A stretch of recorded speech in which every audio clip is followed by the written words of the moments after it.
Okay, thank you everyone for coming tonight. We are going to make a start. But before we get to the agenda, a couple of notices for the committee members. Thank you for those who attended on the 8th of November, the pre-scrutiny meeting. As you know, on your tables we've got some key lines of inquiry, but as I said before, and I'll repeat, it is not, you don't have to stick to the questions as outlined on here. You can ask your own questions, but also after the key lines of inquiry, there will be opportunity from the committee to ask subsequent questions to our partners that have joined us today. My second notice is there is an action tracker for monitoring recommendations, and we know this is an important bit of work that Raj and his team has been has compiled based on the recommendations that we put forward in every meeting. That will be, I mean, you can access that if you want to ask for visual of that. Please submit your inquiries to me, and I'll be able to you have to see that tracker, and it has on it the dates that we also expect partners to come back to us once we've recommended from this committee. Now, to commence with the agenda item number 1, apologies for absence. Do we have any apologies? Yeah, I've received apologies from Councillors Carr and Best, and we also have Councillors Valerie Anslow and Anne Lee, who are now members of the committee, replacing Councillors Buckingham and McEwen. Wonderful. Welcome to the committee. Now, item number 2, members' declaration of interest. Does members want to declare any interest on any of the agenda items today? No. This is only personal, it's on the website, but reference is often made to the Kettering General Hospital, where I'm a public governor. So. Thank you, Graham. Any other members' declaration of interest? No. Thank you. Item number 3, minutes of the meeting held on the 10th of September 2024. Do we have any issues with the minutes? Can I have a proposer to move the minutes? Can I have a proposer? Yep. And a seconder? All in favour? Wonderful. Thank you very much. And item number 4, let's hand it over to David Watts, and thank you for, you've just arrived. David Watts to move the item, Northamptonshire Safeguarding Adult Sport and a report. Thank you, Chair. Apologies for being a couple of minutes late. I got distracted by my email, so I must apologise. So thank you, and I'm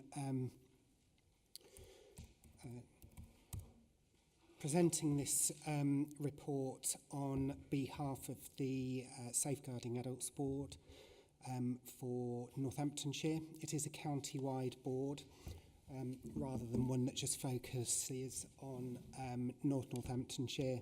The primary reason around that is because the majority of organisations that contribute to it actually work on a county-wide footprint, and a lot of the themes and issues are exactly the same across both parts of Northamptonshire in that sense. Whilst the report is there for your consideration, we wouldn't accept any amends to it because it is a report of the Safeguarding Adults Board, which is an independent body in its own right.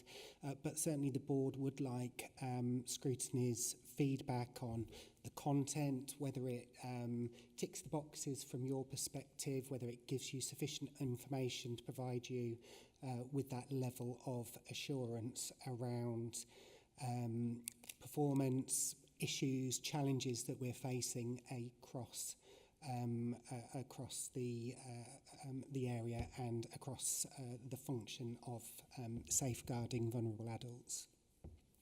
There are relationships between the work of the Safeguarding Adults Board and the Safeguarding Children's Partnership as well. Many of those issues, many of the families can often be the same.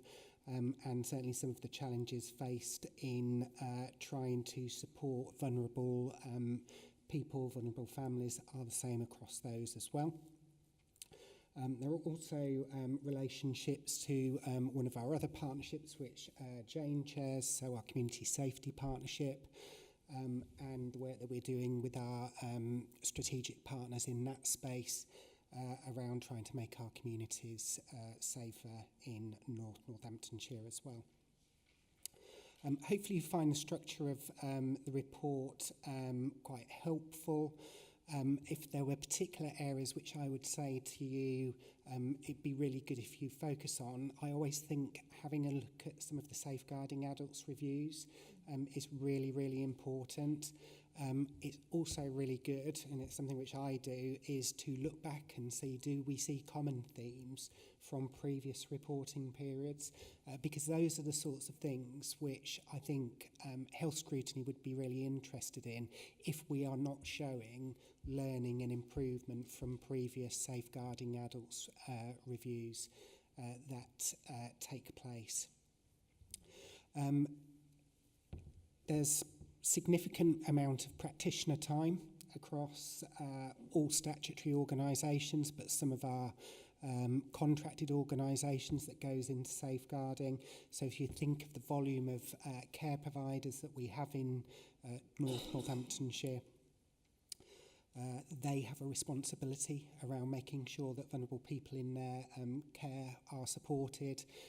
Quite often low-level concerns around safeguarding are dealt with by those organisations, and the local authority and therefore the board have oversight of them but not actually direct responsibility for delivering those improvement plans. So particularly in some of our care providers where you may see issues around residents or people that use those services getting into conflict with each other, they tend to be the sorts of things which are dealt with by those providers. But what we do monitor is the amount of those coming in and whether we're seeing downward trends, upward trends, whether we think for the size of the provider the amount of concerns which are being raised are too high, etc. And then if we do have concerns about that, that's when we as statutory partners may step in and take a more closer look at some of the safeguarding activity that is happening in that space as well. I don't want to hog the microphone, so I'd like to open up for questions, comments, feedback for the board that I'm more than happy to feedback on. I also just want to put on record my thanks to everyone who supports the board, particularly the board management function. It's a relatively small group of people, so 3-4 people, who do a huge amount of activity coordinating the work of the board. During my 2-year stint as chair, they're a great support to the chair in making sure that the function of the board works well, but those work streams underneath deliver the activity that they need to as well. So Chair, if you're happy with that summary, I'm more than happy to take any questions or comments.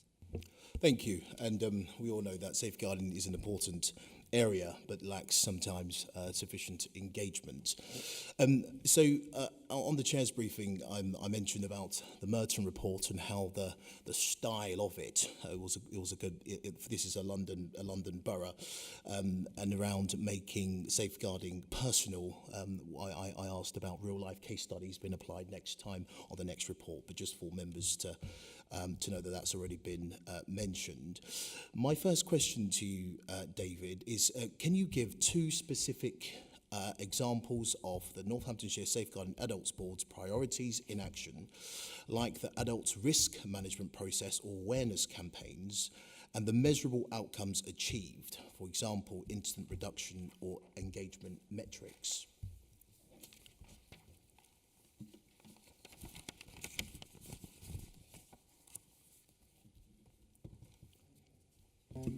Thank you, Chair. So examples of where the adults risk management process has been applied. So for those of you not familiar with it, there's certain eligibility criteria that lots of organisations will have around their particular involvement with individuals. So, for example, NHFT, as our mental health provider within Northamptonshire, will have eligibility about, for example, when someone can access their services, or more importantly, when they can't access their services as well. And the process of the adults' risk management is to identify some of those people who maybe don't fit neatly into the criteria, into the eligibility criteria of any of us as organisations. And really to say we don't want them to fall through our net. We want to engage with those people, and we want to make sure that we're doing everything that we can through our preventative approaches and through our powers, not just our duties that we have as a local authority. So, for example, if there are concerns being raised by the police around someone's chaotic behaviour, but it doesn't meet the criteria for example, inpatient assessment within an acute mental health trust, then we'd be looking at, well, what support could be wrapped around and who are the people that are in contact with that individual. It might be their GP, it might be someone in the DWP, it might be a local charity or a community group that know that individual working very well and work closely with them and have an established relationship. And what we will try and do is explore through usually a coordination meeting how we could better try and engage with that person. Are there different ways that we can get in? Would it be this person who knows that individual very well who would be the right person to ask the questions, to act as that point of contact, so that we can try and minimise risks there? A second example that I would use would be around some of our housing issues, and particularly multiple exclusion homelessness is one of those scenarios which quite often gets discussed at the adults risk management group. So looking at people who are persistently homeless, but also some of the associated risks that come with that. So one of our previous safeguarding adults reviews related to a gentleman who was living in a tent that got set on fire and subsequently died. So we want to use our ARM process as looking at some of those individuals where we maybe have had difficulty engaging with them, keeping them in settled accommodation, and are there different things that we can be doing? Are there different ways that we can manage risk down for those individuals if they are insistent on continuing to live in the environments which they do, which may be out in the public, in some of our public spaces, where they may be exposed to risk from being targeted or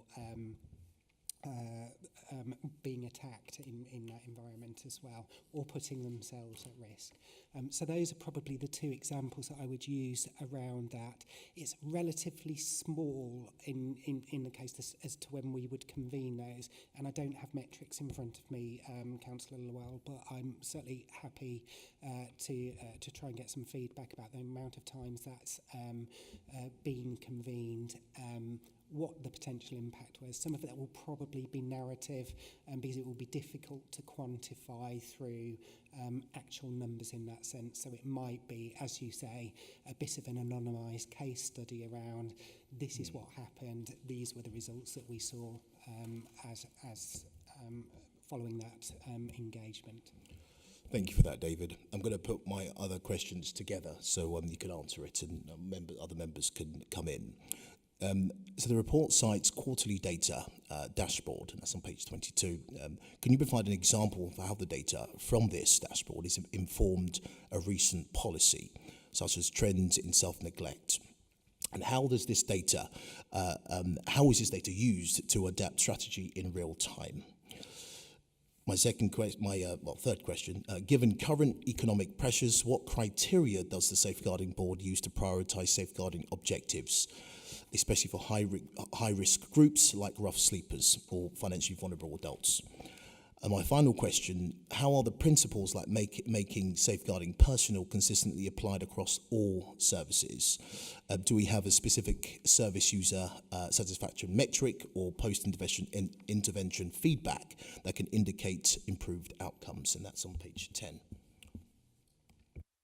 Thank you, Chair. I haven't managed to get all of those jotted down, so if I miss any, please do remind me. Your first question was on, I think you said The quarterly data dashboard, page 22. Page 22, the data dashboard. Yeah. Essentially, how does it informed recent policy?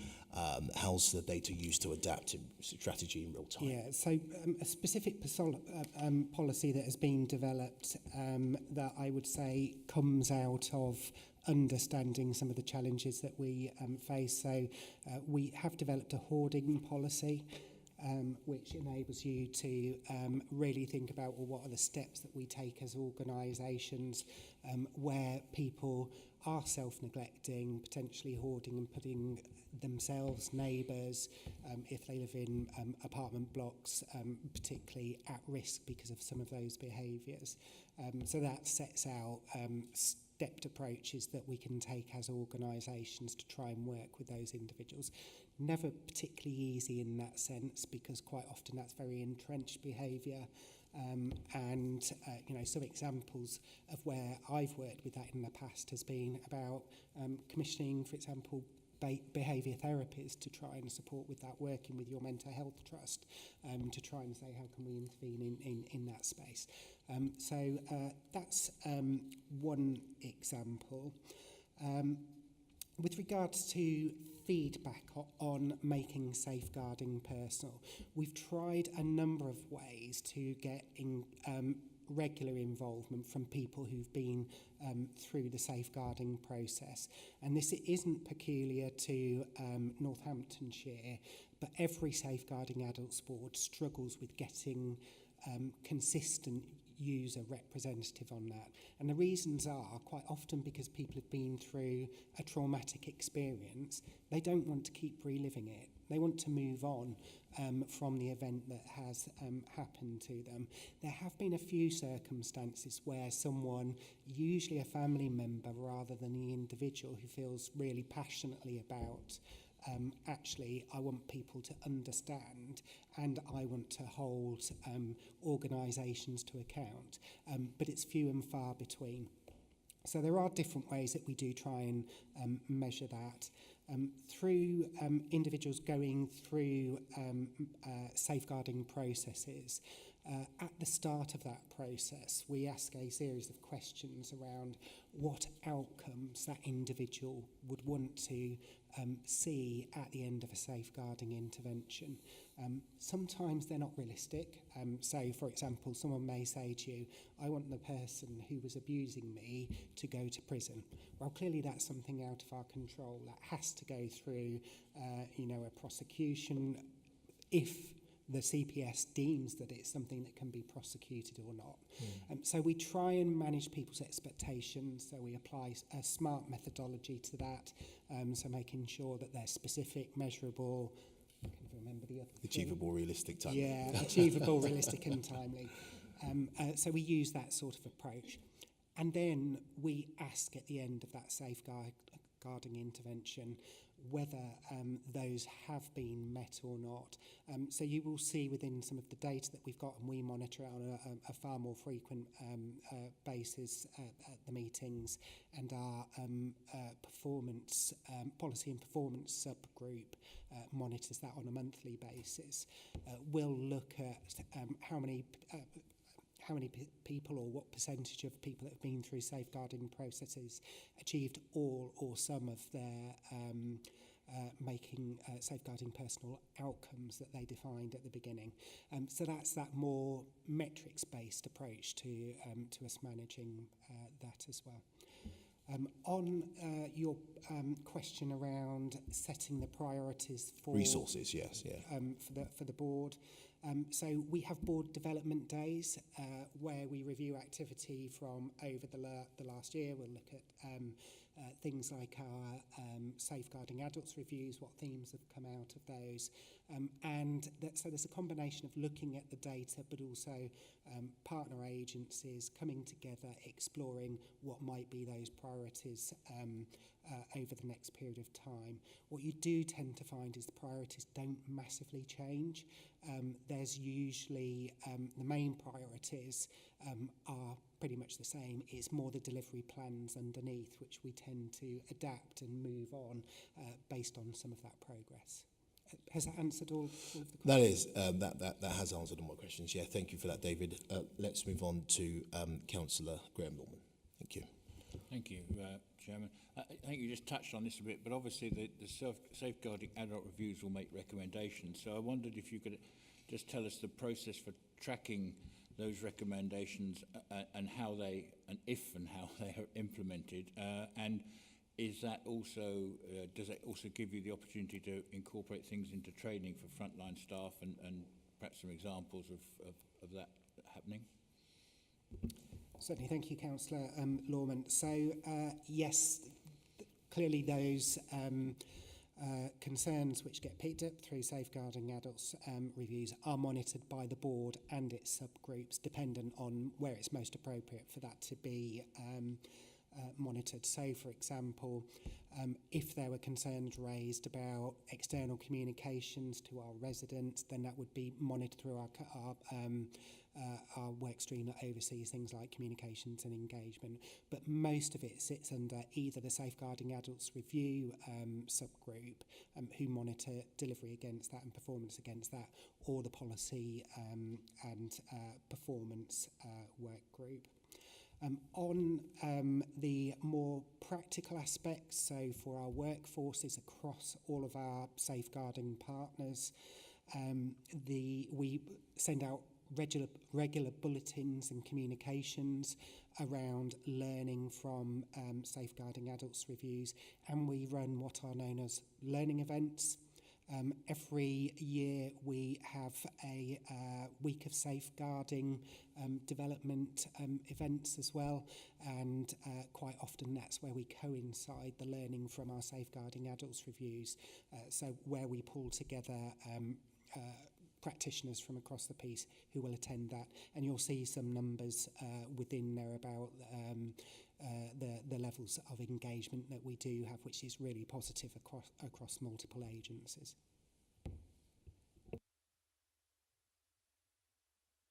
Turned it off just a bit. Obviously, the various groups, you mentioned the SAR group, and presumably they look at themes across the country as well. So I wondered if you can say if there's any recurring themes that you've found, and how interventions are put through with that and how effective they are. The recurring theme almost entirely in safeguarding adults reviews, where it's been deemed that things could have happened better, was communication between public bodies. Information being held in one space but not being shared in an appropriate or timely way, or with sufficient information to enable activities and concerns to be mobilised. And that's a consistent issue across the country in safeguarding adults reviews.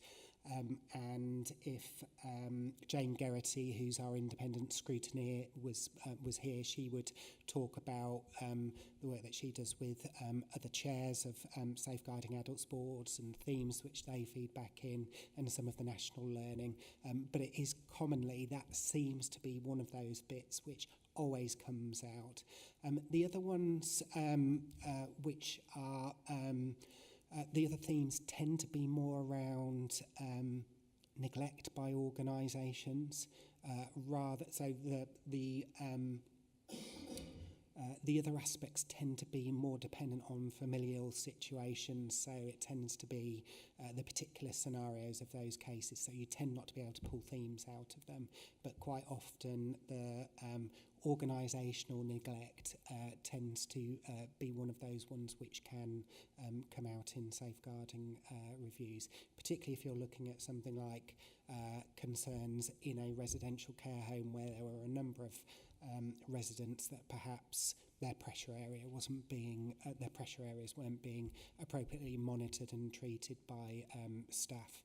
So those sorts of issues tend to be common across the country as well. And last one before I let somebody else have a go. There's a comment in here that the number of referrals, actually it says one place 13, another place 14, referrals are high. I don't know whether that's out of sync with the rest of the country or not, because it doesn't say. But I noticed that on page 19 of the report, of those, only one SAR was started, and I don't know whether that might be because the other referrals were minor referrals and didn't require it. But how is that? And we also noticed that some of the SARs that did take, the three that did take place, took a bit longer than you had hoped. And we referred to resources earlier, so I'm just wondering whether the 3 staff is enough to handle this, and if there's any particular bottleneck there, why only one was started. Thank you, Councillor Lawman. So I've asked that question whilst I was chair around are we particularly high, and main reason being is because I've worked in 4 local authorities now, and it just felt like the numbers were getting higher. But when we check our regional benchmarking, which is where we tend to look, is in the immediate region, and with our SIP for comparator organisations, we're not out of step.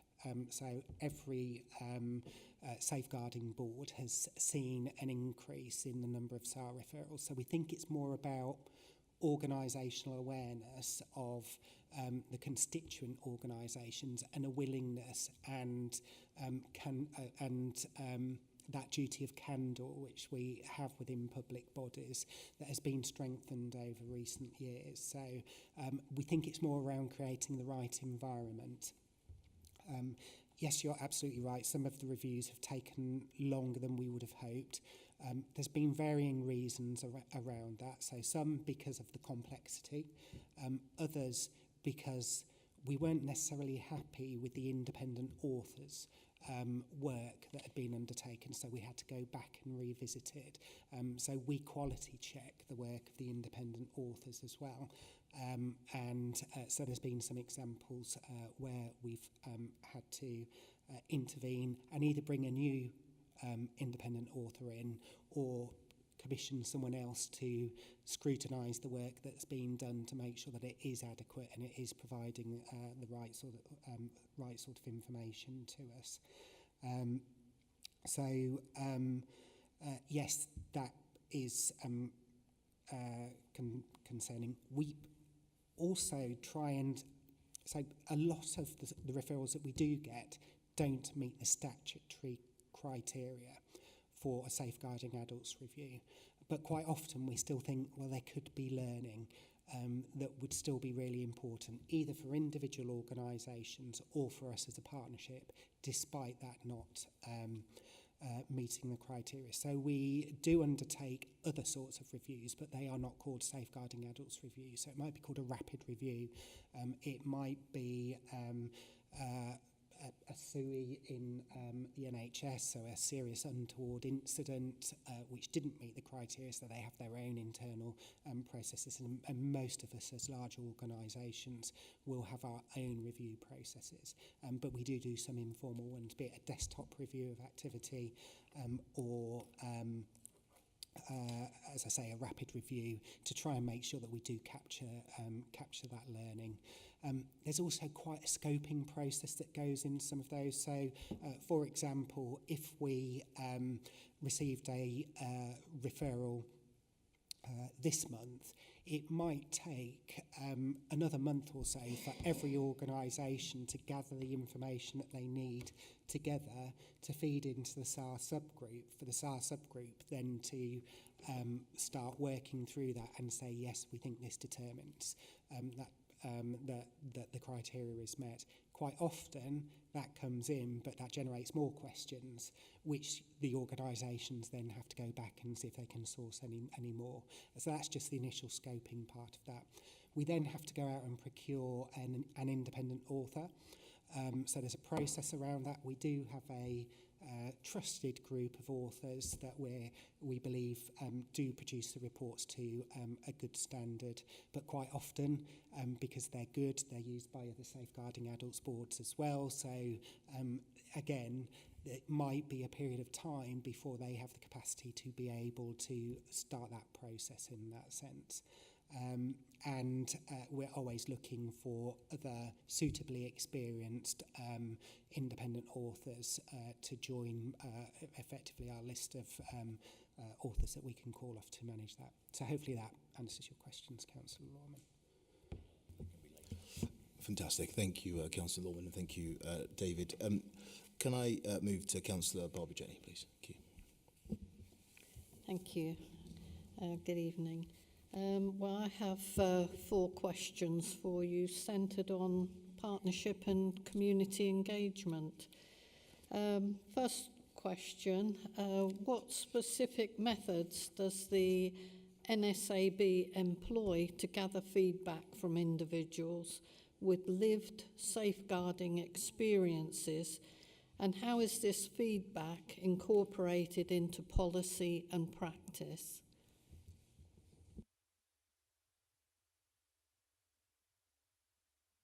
Thank you, Councillor Jenny. Partnership and community engagement. I've already talked about the relationships with some of our other partnership boards to try and make sure that the work that is undertaken by our Safeguarding Adults Board is informed by other partnerships, but also by the constituent organisations. So, for example, we will tap into the PELS support within our NHS providers and use their networks, use their patient reference groups to take information, to have discussions about areas and topics that we wish to talk about. We do exactly the same through our local area partnerships as well. If there were particular concerns around a particular area, maybe in a certain part of Northamptonshire, if there were concerns being raised about maybe older residents being targeted by scams or by unscrupulous people in that sense, we would use spaces like our local area partnerships to have some of those discussions. Within the Community Safety Partnership, we have a sort of delivery part of the partnership called Community One, if it's still called that. I haven't been recently, so sometimes the names do change. But that is very much also a convening place which will look at opportunities to engage with communities, to engage with teams that are involved with that, voluntary sector organisations, in order to explore themes, issues which are coming out of that, but also to design and come up with potential solutions. What we have to remember about the Safeguarding Adults Board is its primary role is about seeking assurance, not necessarily about doing. So it will often seek assurance from the constituent organisations that they are doing what is necessary to help develop their policies. So about assurance, not insurance in that sense. Hopefully, Councillor Jenny, that answers. Thank you. Secondly, how does the NSAB tailor its safeguarding awareness campaigns to reach diverse community groups, including those who may face barriers to accessing information? Can you share metrics on the reach and impact of these campaigns? Thank you, Councillor Jenny. What I can do, so I don't have the metrics available to me, but I can speak to the Safeguarding Adults board management team, who will be able to get that from our communications subgroup around the approaches that we take. What I would say is all of us as public bodies can do more around understanding our communities and engaging better. Equally, if as members you come into contact with a community that is perhaps doesn't appear to be as aware of either the campaigns or the work of the Safeguarding Adult Board or its constituent organisations. We would always want to know about that and would look at how we can develop that into our communications and engagement plan, so that we are meeting the needs of our more and more diverse communities. So I'm more than happy to get that information and provide it via Democratic Services, just so that you can have a look at that, and I can provide that as feedback to the board, that actually you would like to see a bit more about the specific campaigns which have been developed that target particular community groups or hard to reach groups moving forward in future reports. Sorry, Bob, before you continue, George, do you want to contribute to that, or did you want to ask a question? I just wondered if I could ask a question. Is that all right? Yeah, Yeah. If I can let Barbara finish, I'll come Yeah, back to you. yes, I'll wait till the end. Super, thank you. Please, Barbara. Okay, all right, there are two more questions. What steps is the NSAB taking to engage with emerging communities or groups that may be underrepresented in current safeguarding initiatives? Thank you, Councillor Jenny. Again, the sorts of examples where we will have seen in the past was particularly around some of our work around LGBTQ plus communities, where we have reached out and tried. So, for example, expanding some of our campaigns around domestic violence to include LGBTQ plus, because quite often your materials are focused on nuclear families or male-female relationships in that sense. So that's a particular example. I think we're always trying to do more, particularly around some of our very more recent populations, but it's still hard to get into those. So thinking of some of our Eastern European populations, the ability to engage with them, their willingness to engage with public bodies as well. So not specifically around safeguarding or the work of the board, but we know through our work with the ICB and particularly through the pandemic about trying to engage that community in things like vaccination uptake. So we knew it was an issue. We tried, but weren't necessarily that successful in trying to move that forward.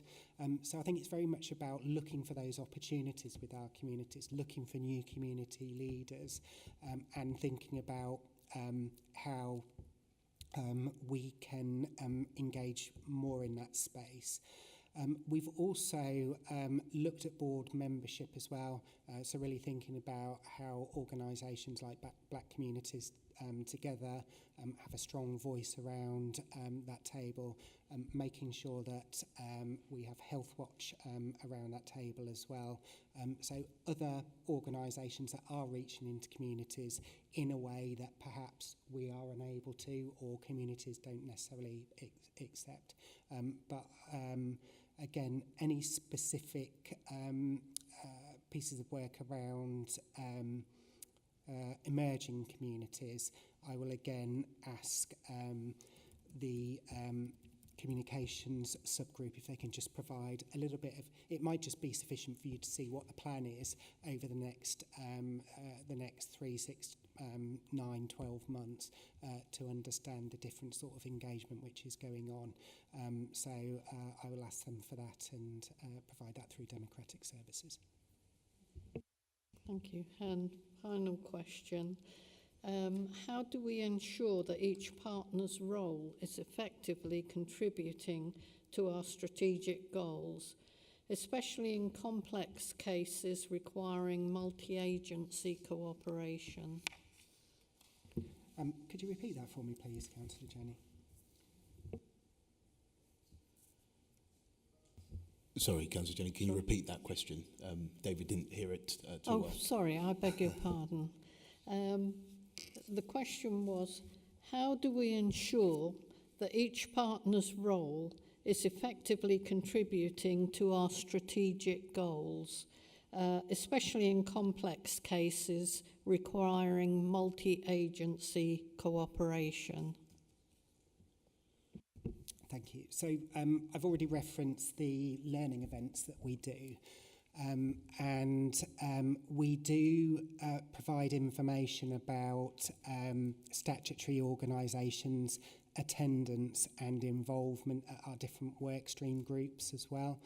If there were to be a particular workstream group that was struggling to get engagement from, let's pick our authority, from the council, then the chair of that subgroup would escalate that to the board chair, who would then speak to the officers that are represented at board level about the engagement of that particular organisation. So in our example, that would be us.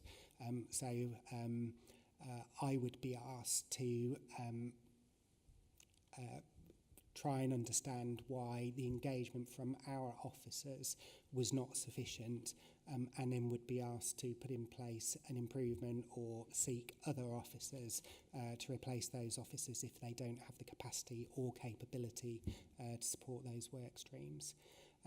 We, as part of the annual report, you will see in there there's a summary from each of the statutory organisations about the work that we do within our own organisations as well, which gives a good idea about the level of engagement. And I think it would be fair to say that if there wasn't a good contribution from each of the organisations into the production of the annual report, that would generate a challenge from the chair of the Safeguarding Adults Board and our independent scrutineer as well. So we also have Jane Geraghty as our independent scrutineer. She goes out and talks to practitioners, partner organisations, gets feedback from those as well. She produces a scrutineer's report for each of our Safeguarding Adults Board, and if there are particular issues which are picked up on those, and one of the ones which Jane has picked up on is transitions between children's and adult services, not necessarily between local authorities, but in health organisations where your criteria might be quite different. So, for example, transition from children's mental health CAMS services through to adults' mental health services. Same about other areas such as children's social care, maybe becoming adults, not having an adult social care eligibility because they don't have a disability or support needs as a result of a disability, and whether something like our ARM process is working, because being 17 and abused by a family member doesn't change as soon as you become 18. The likelihood is that if the preceding problems weren't dealt with and weren't able to be mitigated against, that it's likely that abuse could restart again. And it's not within our interests as statutory organisations for that to fall on the doorstep of A&E or the police. It's about how we make sure that we build safeguards around through non-statutory interventions, through the partnerships that we've got, through connecting people to good information, to good charitable organisations that can provide them with the right support as well. That's fantastic. Thank you. Now we'll go to members. Can I go to Councillor Maxwell first, please? I would like to look at if you could look at page 37 at the top. There's a case about a young man. I've got two cases I'd like to ask about a case about a young man who ended up at the railway station in Kettering, and the actual railway people who are actually working on Kettering took him to Kettering General Hospital. Now, when he got there, he clearly had mental health issues, but it seems that there was no assessment done. And he was then actually placed into a hospital in Northampton and to get some help, but again, still not being assessed. And then when he came out, he went back to Ketchum railway station, and sadly he got killed. Now, the issue over mental health issues is something that I've actually been dealing with recently with a resident, and I think there isn't enough, or is there enough, mental health assessments being carried out on people who need it. I was dealing with a case the other Sunday where this young lady needed some help, but to actually get hold of somebody to come along and help her from the mental health team was like nigh impossible. It was very difficult to get any sense whatsoever about how to move forward and how to get her help. And I just think, given this case here about this young man sadly ending up by getting hit by the train, what exactly do you do when this happens? I mean, what is the connection between the mental health team and people who actually need it? Thank you, Councillor Maxwell. So again, it's not really for me to speak for NHFT. So NHFT provide acute mental health services. I think what the report does set out is the key recommendations that came out of the Safeguarding Adults Review. And we do publish either a summary or the full report on our Safeguarding Adults Board website as well. So you can, and this is one of those complex reviews that we did undertake, and we weren't necessarily happy with the original report produced by the independent author. I think any of the concerns which are raised do get fed back to those individual organisations, and the plans which are developed, be that a multi-agency plan or the single agency plans, do get monitored through our SAR subgroup, but also our performance activity as well. So there is activity from a board level to monitor what happens in those circumstances. I think ultimately underlying your question there is more of an existential one around the funding of the NHS and parity of esteem for people with mental health needs in comparison to physical health needs, which has been a long-standing issue within the health and care sector, recognising that there is so much in the way of money awash within the NHS, but the majority of it gets spent in acute care, not necessarily in prevention, and not necessarily in secondary community services like NHFT. If you look at the scale of budget which there is within the NHS, just within Northamptonshire, I think probably the NHFT's share of that, which is both community nursing but also mental health, is probably less than 10%, I think it is. So I think it's a couple of £100 million out of a £2 billion pot. So going back to page 35 or 21, whatever you want to call it, when we were looking at this case study about the care home here, about looking after it, this is a private care home. It seems that this care home, which seemed to be under some looking at it because it was neglecting the people who were actually in the care home. I think there was 57 of them. And they lost 19 patients or 19 people in this care home. What exactly are we actually doing to make sure that this doesn't happen again? I mean, clearly, you know, what methods do you actually carry out to actually make sure that care homes are up to spec? This is private care homes which are up to spec, and that they are looking after the people in them to make sure they're okay. I thought this was quite alarming to think that these people, their relatives, you know, there was COVID at the time, But I just wondered, does the council actually have responsibility to make sure the private sector is up to spec? Does it do that?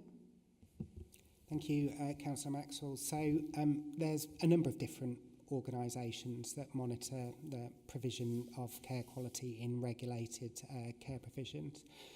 So first of all, you've got the Care Quality Commission, which regulates residential care homes, nursing care homes, domiciliary care agencies, supported living environments, acute hospitals, GP practices. So that's one organisation that monitors the quality of care support within there. With regards to this particular home, because it was based in Northamptonshire at the time, so you're right, it was this issue stemmed from the start of the pandemic, and there were some challenges that we had around that time with government guidance coming out, which restricted non-essential visits into care homes by professionals as well, not just by family members.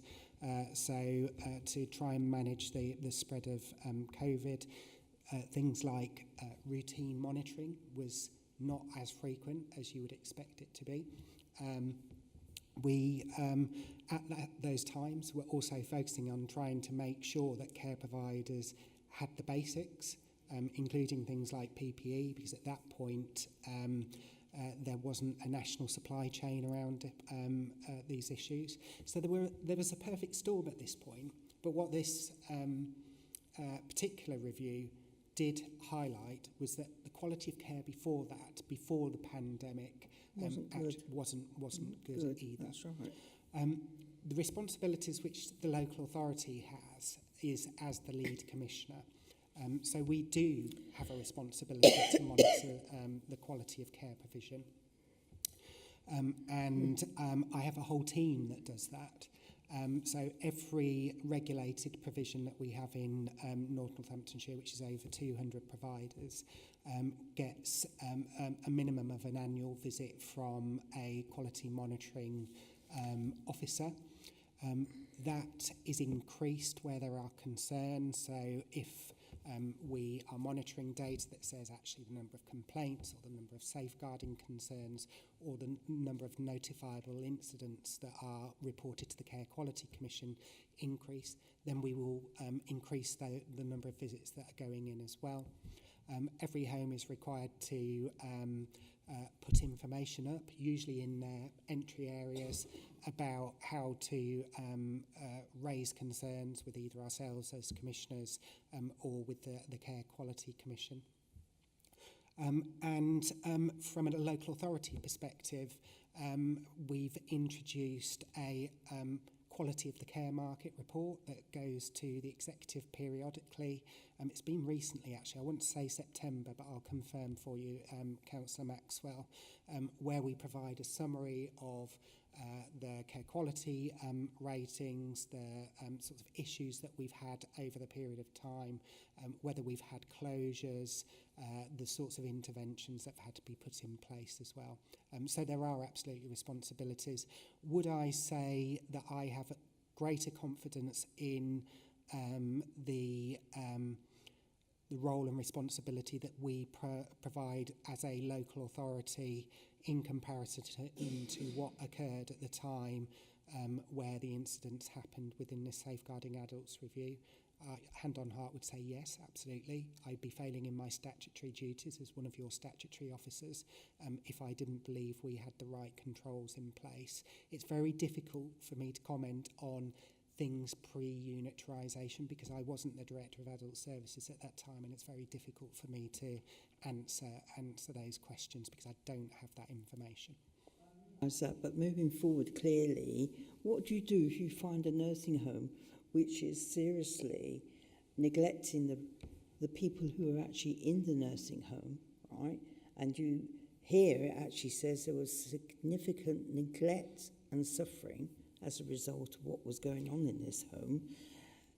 Do you say you're going once a year, but surely once a year is not enough, is it? I mean, if you've got nursing homes which don't match up to the standards one would expect. Because I would say that if it was one of my relatives in one of these nursing homes, I'd certainly have something to say. But I think clearly that it's really sad. 19 people died there in this home. And, you know, at the time, I don't know whether it's still operating, but clearly it shows that whilst you may not have been imposed, somebody else was imposed. How was it actually allowed to happen that these people were let down? I think it's a really good point. I think I said, as a minimum, the care providers will have one visit a year, but we monitor a lot of other activities which will then increase the number of visits where that's required. We also have other professionals going into these providers on a daily basis. So I have reviewing staff within my operational social work teams who will be going into those providers if they identify concerns. They are required to report those in. Nurses going into those homes, GPs going into those homes, physios, whoever going into them should be raising those concerns as well. The Care Quality Commission go into those. The ICB have a care quality team as well. They are going in. So there are lots of pairs of eyes. I was merely only talking about our team, what they do as a minimum, and how we escalate that up when we identify concerns within those. As regards to what other interventions do we potentially take, so we usually try and work with the provider about if they are going through challenging times, they might have had a new manager or change of ownership or be struggling with staffing. We will work with that home to put a voluntary suspension on new admissions.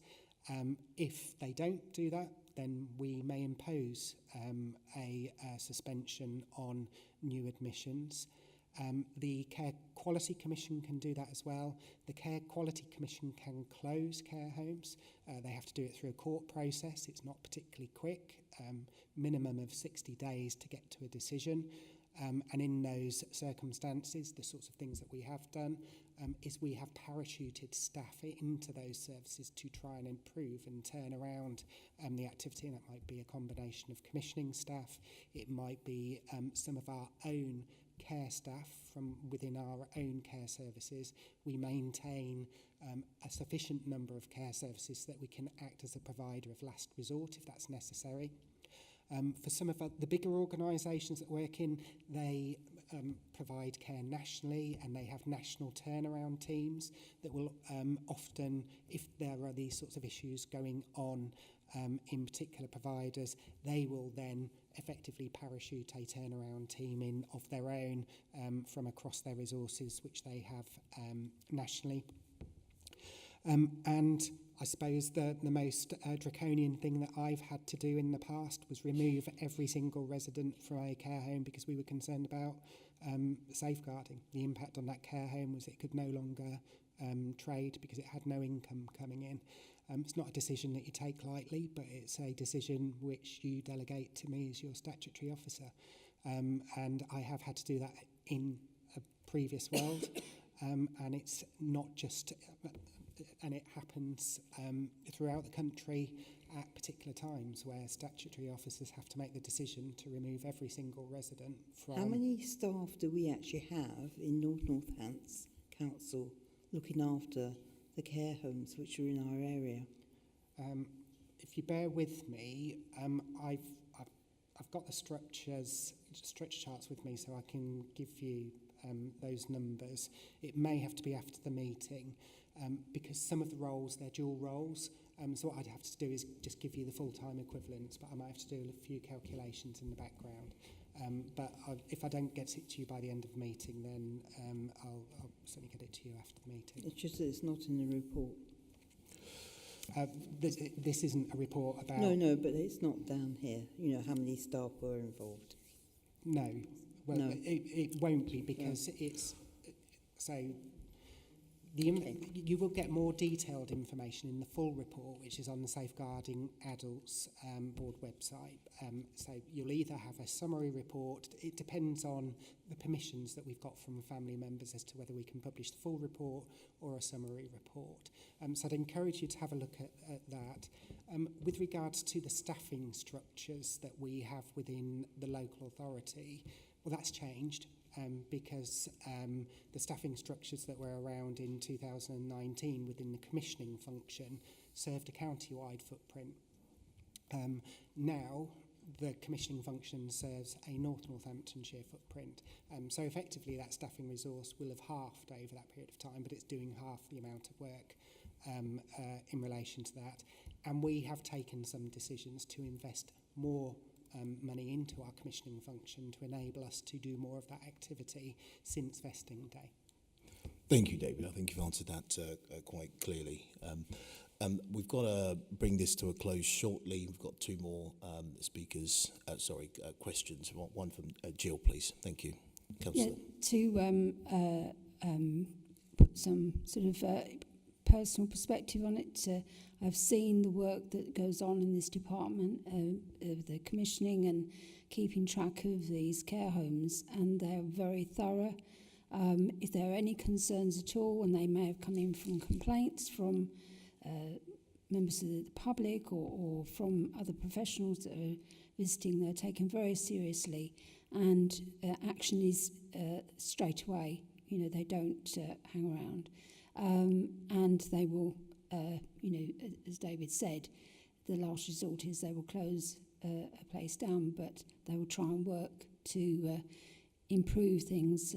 Sometimes, bring them in from a different part of the organisation and things like that. So I think, that you wouldn't expect to see in this report the staffing for this particular organisation, because it's only one of many organisations that are doing the safeguarding. But obviously we have a very big responsibility.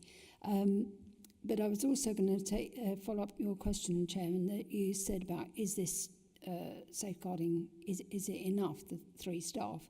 And on page 21, it said they've just recently had 2 extra staff, a project officer and a business support officer. So I was going to suggest that maybe, one question is, do they need more? Because they did ask for an extra person for a development officer to support multi-agency training, but that wasn't approved. So I'm not sure if that's something that is perhaps planned, but maybe on the cards, but maybe, there wasn't the funding at that time. But is it something that's been looked into? So we've regularly reviewed the staffing resource available and looked at the various contributions from the different constituent organisations. So the funding for the Safeguarding Adults Board is funded by the statutory organisations, each making an equal contribution. And naturally, with lots of public sector organisations struggling financially, it's difficult at times to sustain the current levels of funding, let alone increase in that sense. So there are challenges around that. Where we are unable to, for example, secure additional funding, what we will look at is, can we get support in kind from the statutory organisations to do that function instead? So we do explore that. But absolutely, but we would love to have twice as much resource, because then we could do twice as much service improvement, looking at greater monitoring and oversight. But we do what we can within the financial envelope that we have, and we take decisions every year about, do we need to focus that resource elsewhere?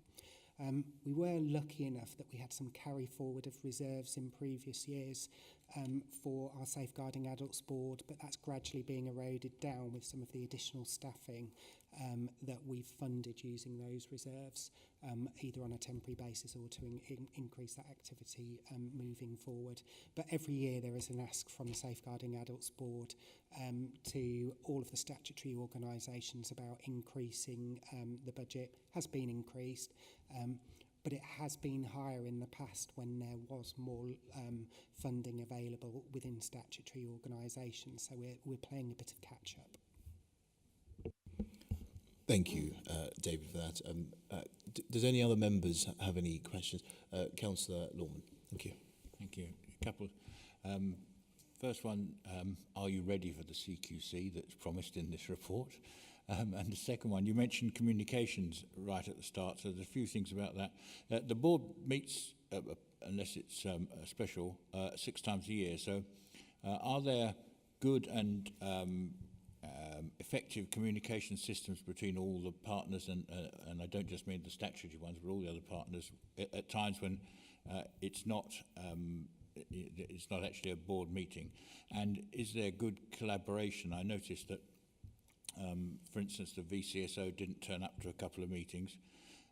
And also on, and more on communication, if you're somebody who feels you are in need of protection, do you think that ordinary people would know where to go to get onto the system?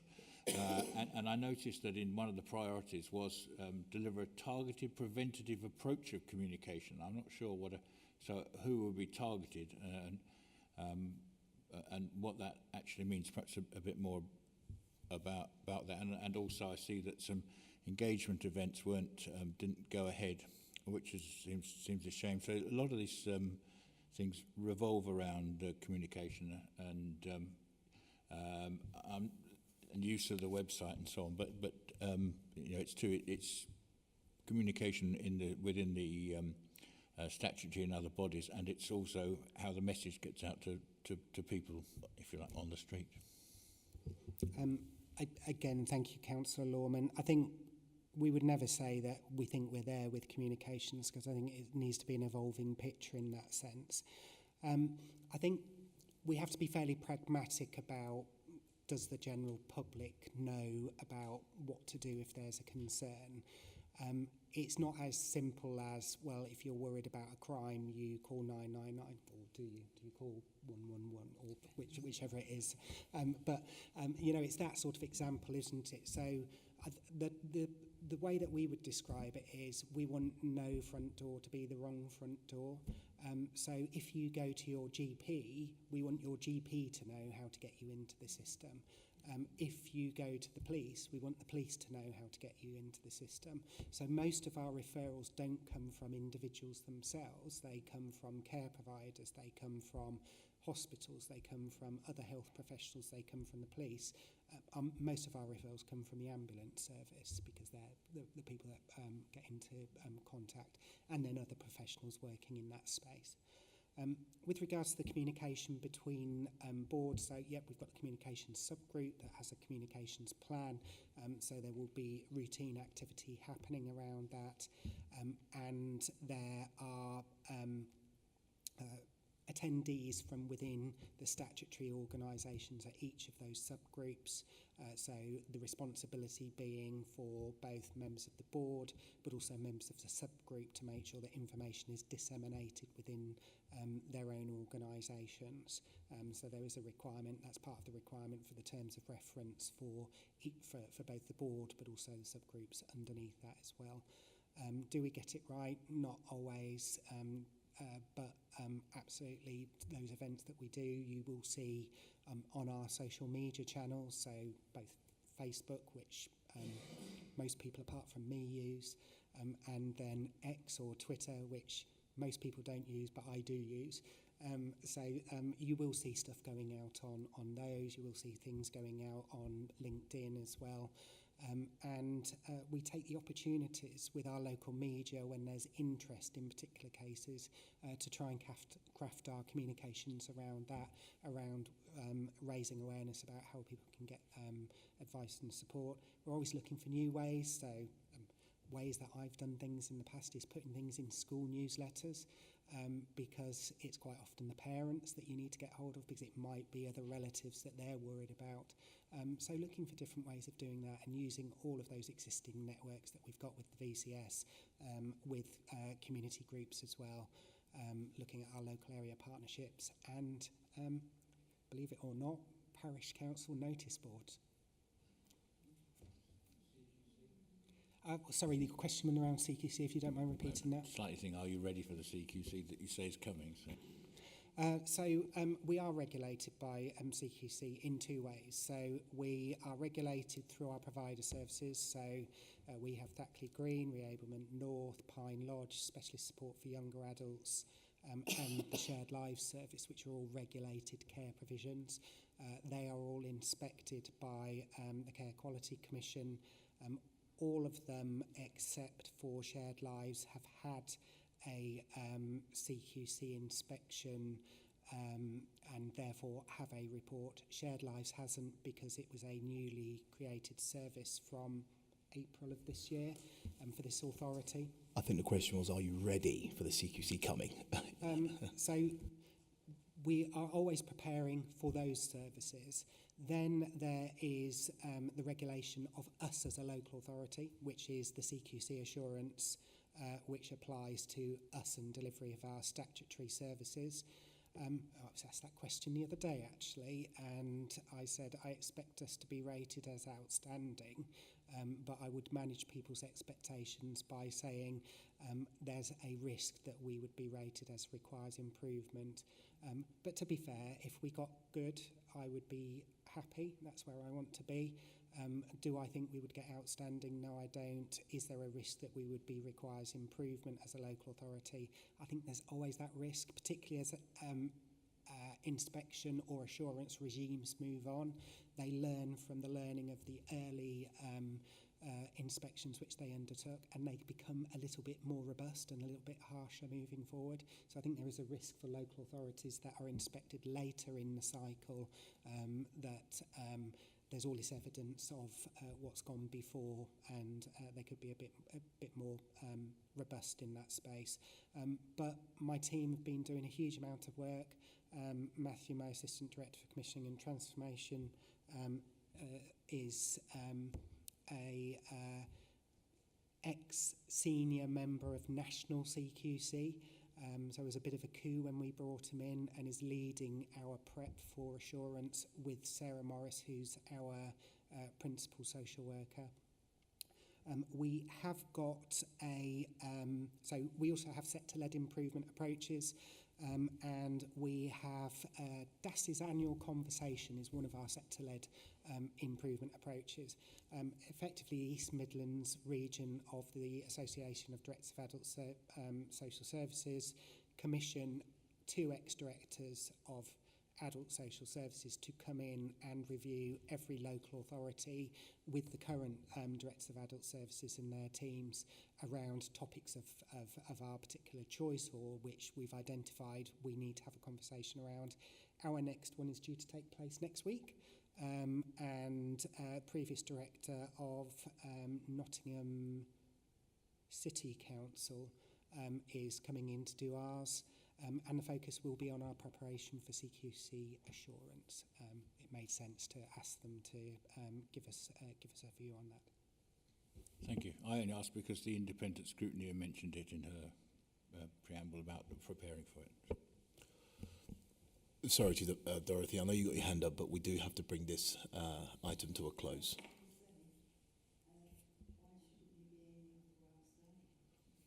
Why should you not be aiming for outstanding? I think we do aim for outstanding. I think you expect me to be honest, candid, and to reply with candour. Could I confidently say that I thought that we were going to get an outstanding? No.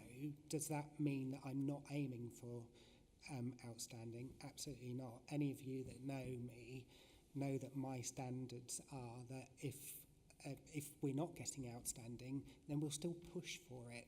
I'm extremely disappointed when we get a good. I'm even more disappointed if we were to get a requires improvement, which we did within Pine Lodge and specialist support for younger adults.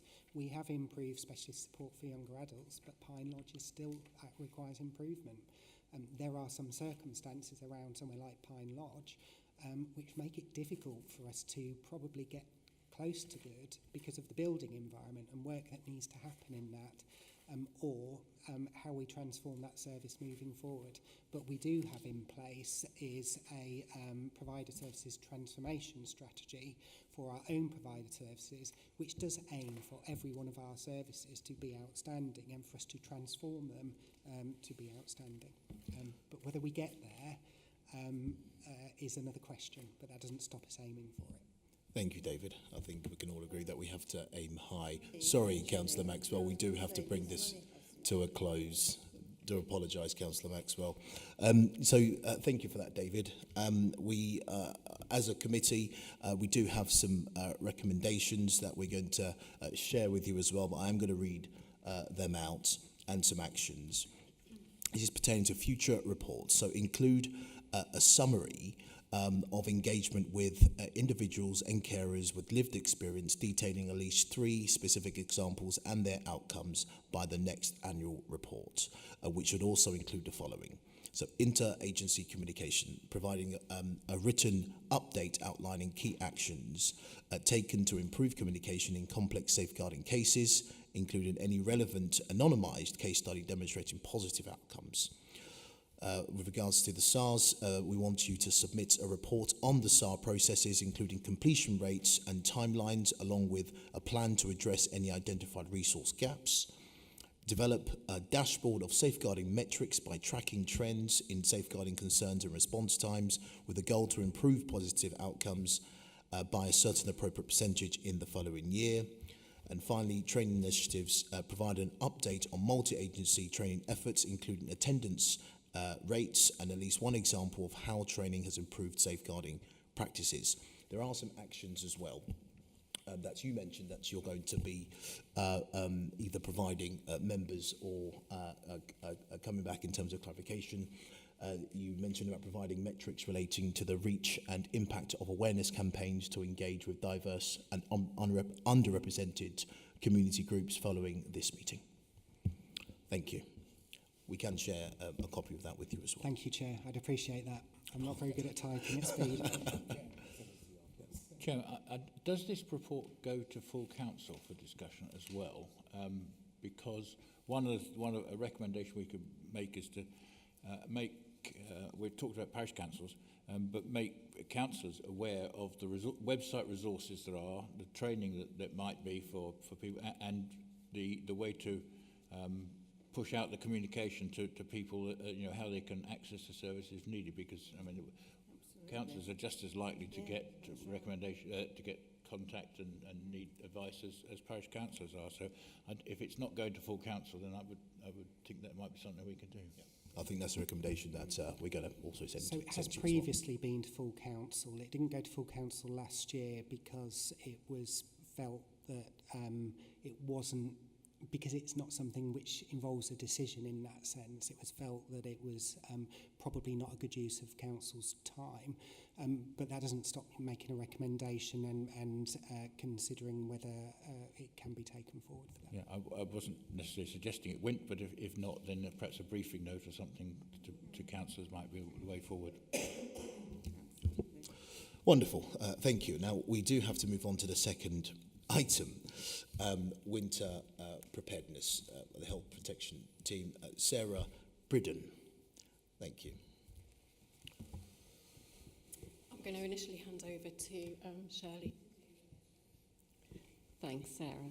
So I'm just introducing this report, and then Sarah and our colleague Chris from Emergency Planning will go through some detail of the preparedness activities for 24-25. So the report sets out the background as to where our health protection team operate within this winter planning activity. It sets out the framework that they operate in and the specific activities around maximising vaccinations, managing effective outbreaks and responding to incidences. The report sets out the range of external and internal collaboration that has to take place to make sure this is effective and efficient. And Sarah is going to outline the role and the close working that we undertake with the Integrated Care Board, which is particularly important. And I think it's fair to say this used to be called winter planning, but it's I think Sarah will explain to you that actually it takes place all year round now. It's a really important activity, and it's important that we collaborate with our partners internally and externally and work very closely to ensure there's effective response either to outbreaks or to incidences, to ensure that vulnerable people in North Northamptonshire are well protected and well looked after. So I'm going to hand over to Sarah first, and Chris will follow with the emergency planning update and explain the interconnectedness between the activities. Thank you. Thank you very much, Shirley. So my name's Sarah Bridden. I'm the Health Protection Principal for Public Health. So a very brief introduction. For winter preparedness, we cover the key functions of health protection, specific requirements of winter planning, and also our core activities locally and why these are really important. The next slide, please. Thank you. So for me, the meaning of health protection is to protect our individuals, groups, and populations through expert advice and effective collaboration to identify, prevent, and mitigate the impacts of infectious disease and environmental, chemical, and radiological threats. For us to carry out the health protection core functions, we have a team of myself as the principal. I have one full-time practitioner.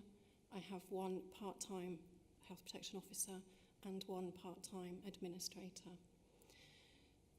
To effectively deliver the local health protection services, we would always require close partnership working between our UK Health Security Agency, previously known as Public Health England, the NHS, local government, amongst others. So our core health protection functions include communicable disease control, emergency preparedness, resilience and response, risk assessment and risk management, incident and outbreak investigation and management, monitoring and surveillance of communicable diseases, infection prevention control in health and care settings, and we work very closely with our Captain General colleagues, monitor all aspects of immunisations and vaccination programmes, and environmental public health, including chemical, biological and radiological hazards. Can I have the next slide, please? So the fundamental strategic purpose of winter preparedness is to protect, as we've already said, our vulnerable, manage issues arising locally, ensure we have the ability to respond to dynamic situations and manage the impact on all of our services. We work closely with our health and social care system. We ensure that they are aware of any updated guidance and, for example, managing outbreaks in care settings, infection prevention control guidance for all care settings, assisting Kettering General Hospital to facilitate discharges, work with health colleagues on vaccination programmes, attendance at daily system meetings to understand the pressures within our hospitals and adult social care settings, regular attendance at our daily system calls, our both acute hospitals, adult social care from both unitary councils, our ambulance colleagues, our ICB colleagues, out of hours, and also Corby Urgent Care. We continue to do disease surveillance and monitoring of disease patterns, looking specifically for increases in numbers and changes in signs and symptoms of disease. Our partnership working, health protection, we can't do this in silo. It's a system partnership approach which builds capacity and resilience within that system. Decisions made by us in health protection will impact specific areas of the system, which then has the potential to impact the whole system. So if we have an outbreak of an infectious disease in a community, the health protection team will risk assess. We will put control measures in place to reduce that transmission of the disease, the impact it could potentially have if we don't do that in a timely manner, the increase it could have in GP visits to that setting, an increase in antibiotic prescribing, increase in admissions, an impact on adult social care, but most importantly, the impact it could have on that person. We continually monitor data which includes notification of diseases, disease surveillance and vaccination uptake. For guidance, there is an ongoing review of national guidance, which is generally issued by UK Health Security Agency. This has the potential to change on a regular basis. We interpret the guidance, share with our system partners, and implement this when required, and feed that into local preparedness and planning. Winter pressures. During this period, we do see an increase in demand. This could be, again, admissions in hospital and increase in demand on primary care and adult social services. Emergency planning, environmental health, when we see increases in winter vomiting illnesses, and our voluntary sector. Having said that, winter pressures seem to be here all year. As we go from winter pressures, we are already starting to plan for our summer. Why do we prepare?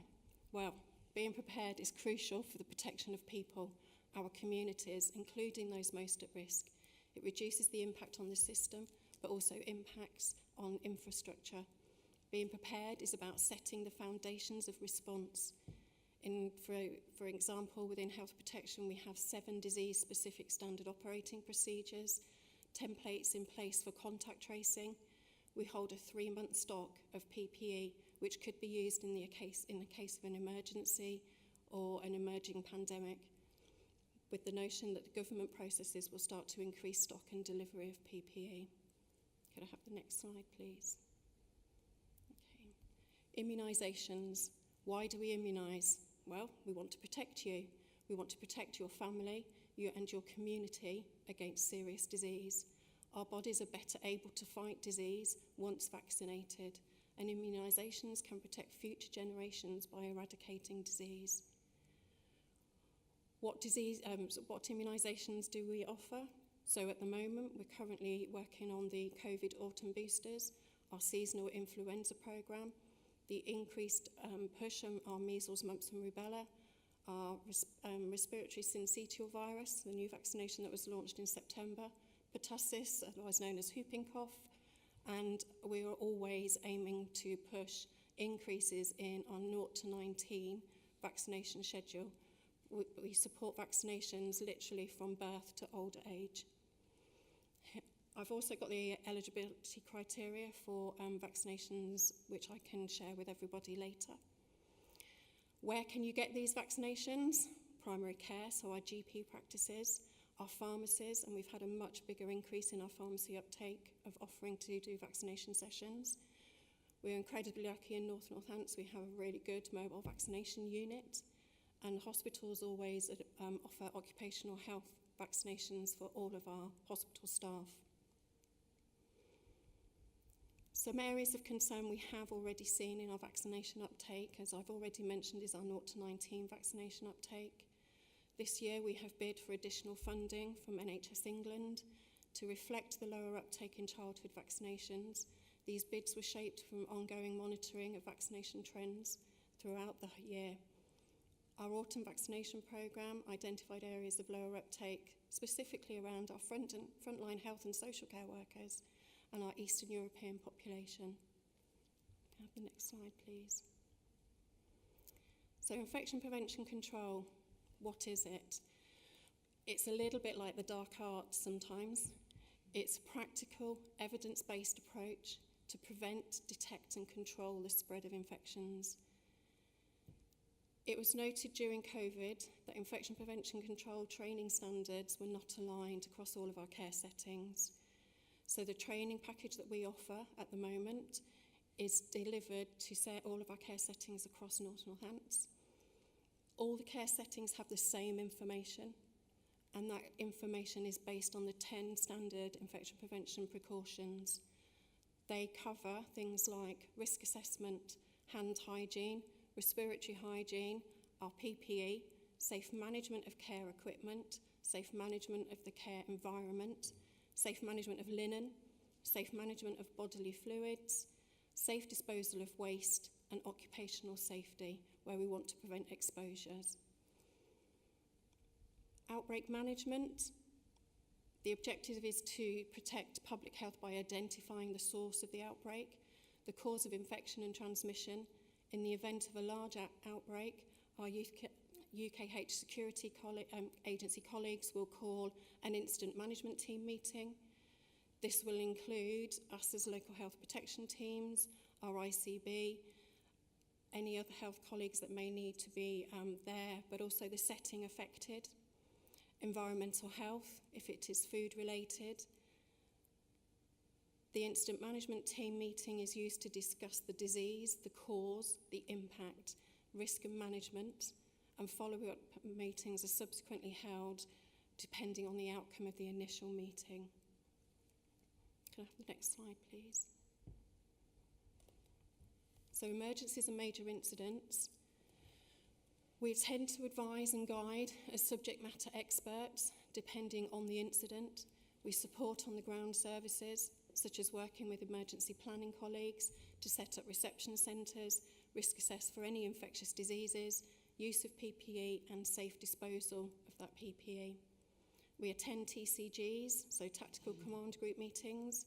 These are incident specific, related to meetings led by our police colleagues and emergency planning, and Chris will give more information on that in his presentation. If an IMT, so that incident management meeting, is called, like I've said, we discuss the cause, the impact, the risk and the management. What is required of us from a health protection team is the potential to go into a setting to carry out swabbing, working with our ICB colleagues, potentially on mass vaccinations. We have to have input from our emergency planning colleagues and support from potentially our environmental health colleagues around the infection prevention control process. Risk assessments, acute hospital processes and pharmacy stocks should we need in the event of needing chemoprophylaxis for a large outbreak. Can I have the next slide, please? So looking at climate change, seeing the impact of climate change with an increase in flooding due to heavier rainfalls, increase in storms, the effects of climate change also impacts our ability to produce our crops, affecting our food chain supplies, but also changes in disease patterns. So over time, we will see different diseases emerge. Those signs and symptoms and presentations of those diseases will change. We will potentially see the increase of vector-borne disease, and again, another issue with climate change is our poor air quality, which again can see an increase on respiratory illness and admissions. We look at our cold weather planning, our SWEP, when we activate that. We work again with closely with adult social care when the SWEP is called to get advice and guidance out to our homeless populations as well via our homeless outreach teams. So I think for me it's basically winter preparedness for us is business as usual. It's a big machine when it goes into drive. It is all about the system working together as one to get the best outcomes for our communities. And I have to say, I feel very privileged to do this role. So, thank you.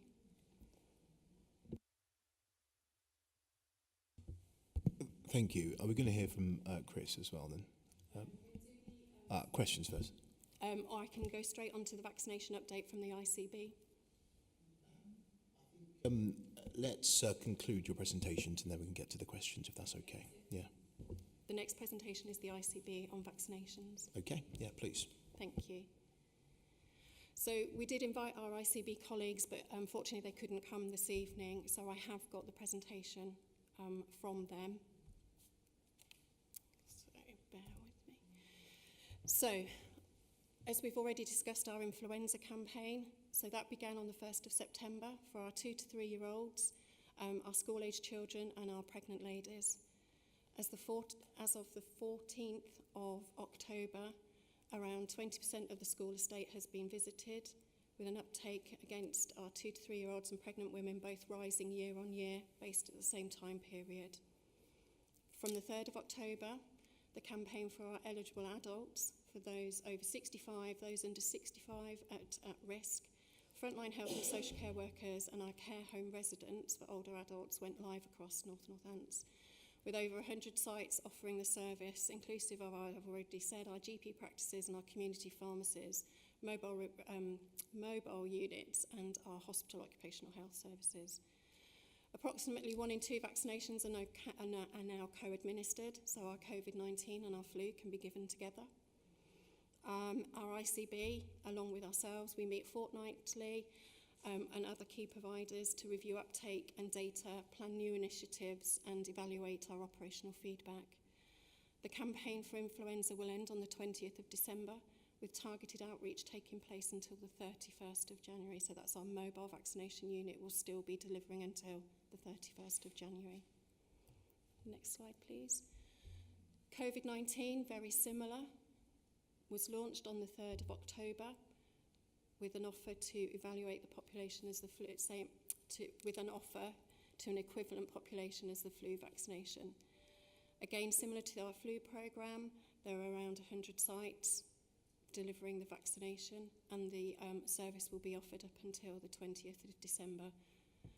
Our outreach service, so again our mobile vaccination unit, will carry on delivering COVID vaccinations until the 31st of January.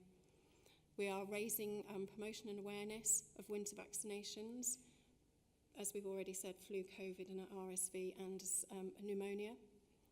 It's being driven by system-wide communications campaign, incorporating radio, newspapers, magazines, our IVANs, social media and toolkits to providers. So the ICB lead on the communications for vaccinations.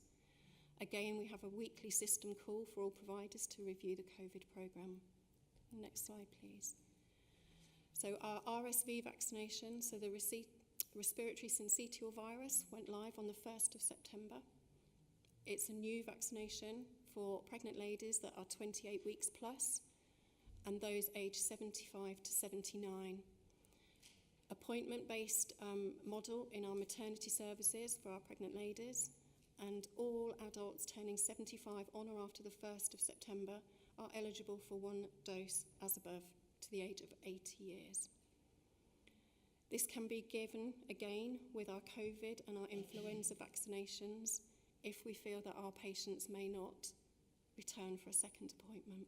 So whilst we've got them there, we'd like to give you as much as we can. Our public health vaccinations, which I touched on earlier.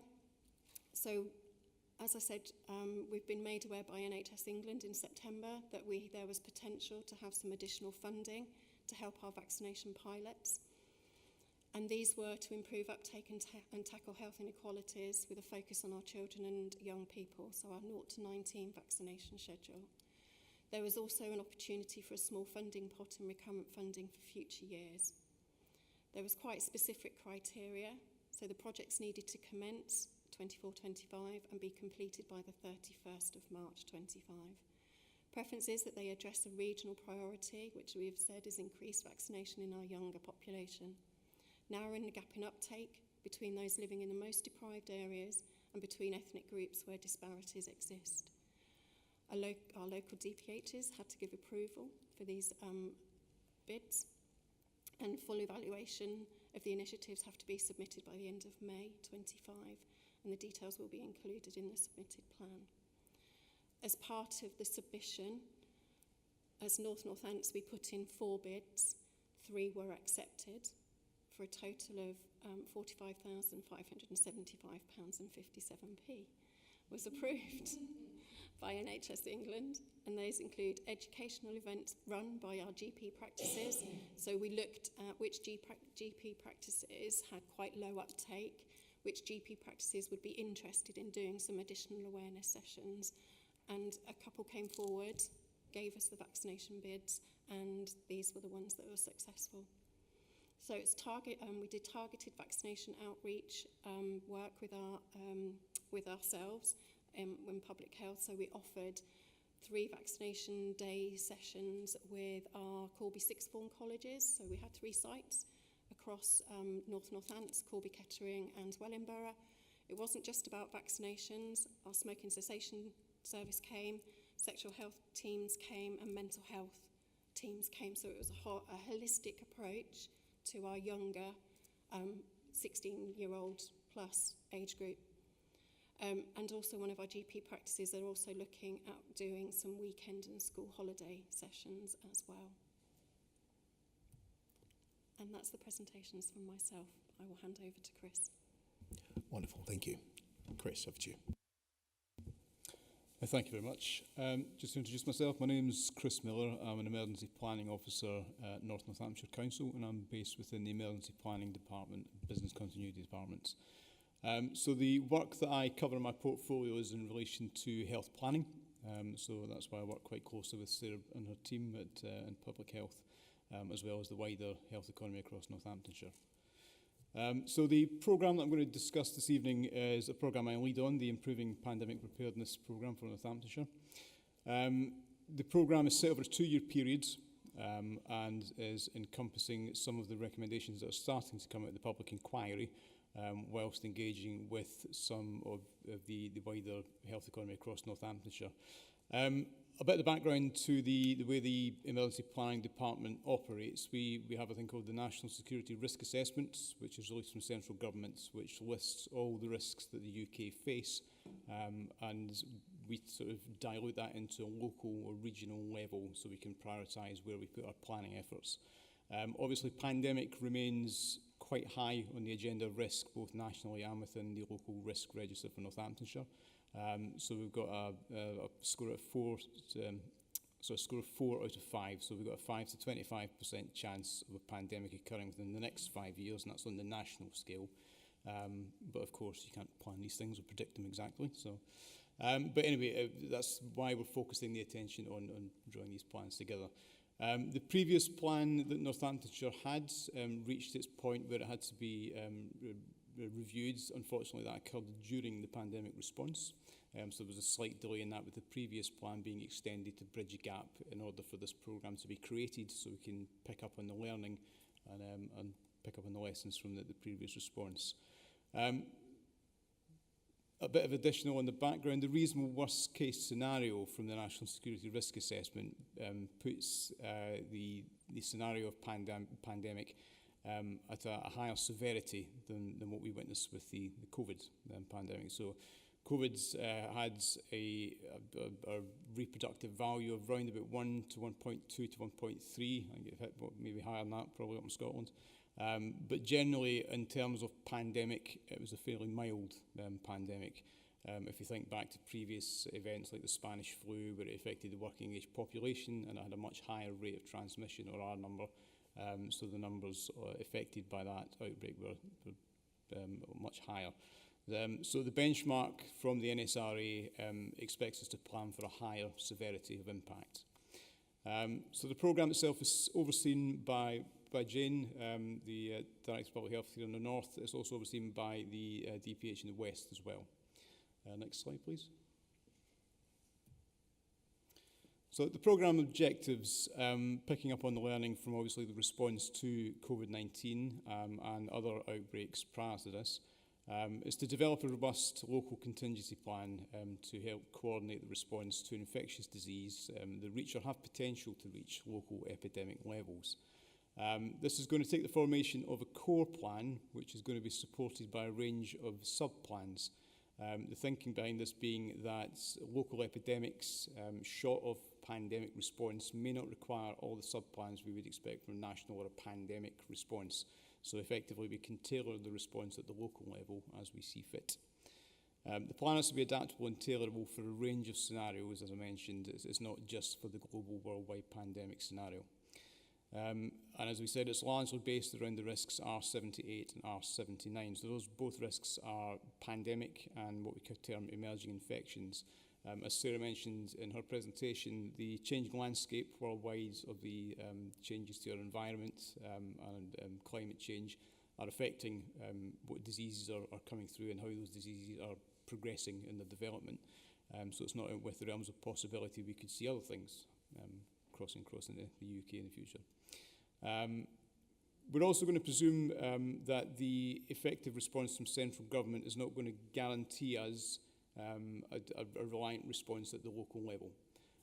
We've got a good basis in terms of from swine flu and from COVIDs, the issues surrounding PPE and some of the guidance in terms of response. And obviously the information filtering out of the public inquiry currently is suggesting that both the resilience and planning landscape across the UK is up for renewal and should be have added focus on. We're going to presume that the public inquiry will not report until after this programme is completed. However, this will be a live document, and any recommendations that come out forthwith the public inquiry will be incorporated accordingly. Next slide, please.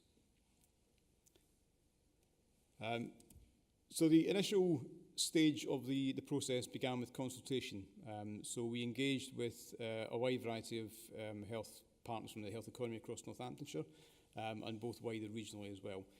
We involved UK Health Security Agency and other partner agencies, specifically the NHS, Public Health and sort of UK HSA.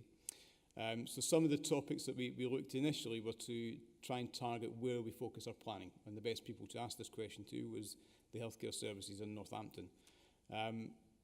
So once we'd conducted the first workshop, it gave us a list of potential items that we should be reviewing and should be looking at. And we could tally them up against what was going on with the National Public Inquiry. The first 3 sessions took place.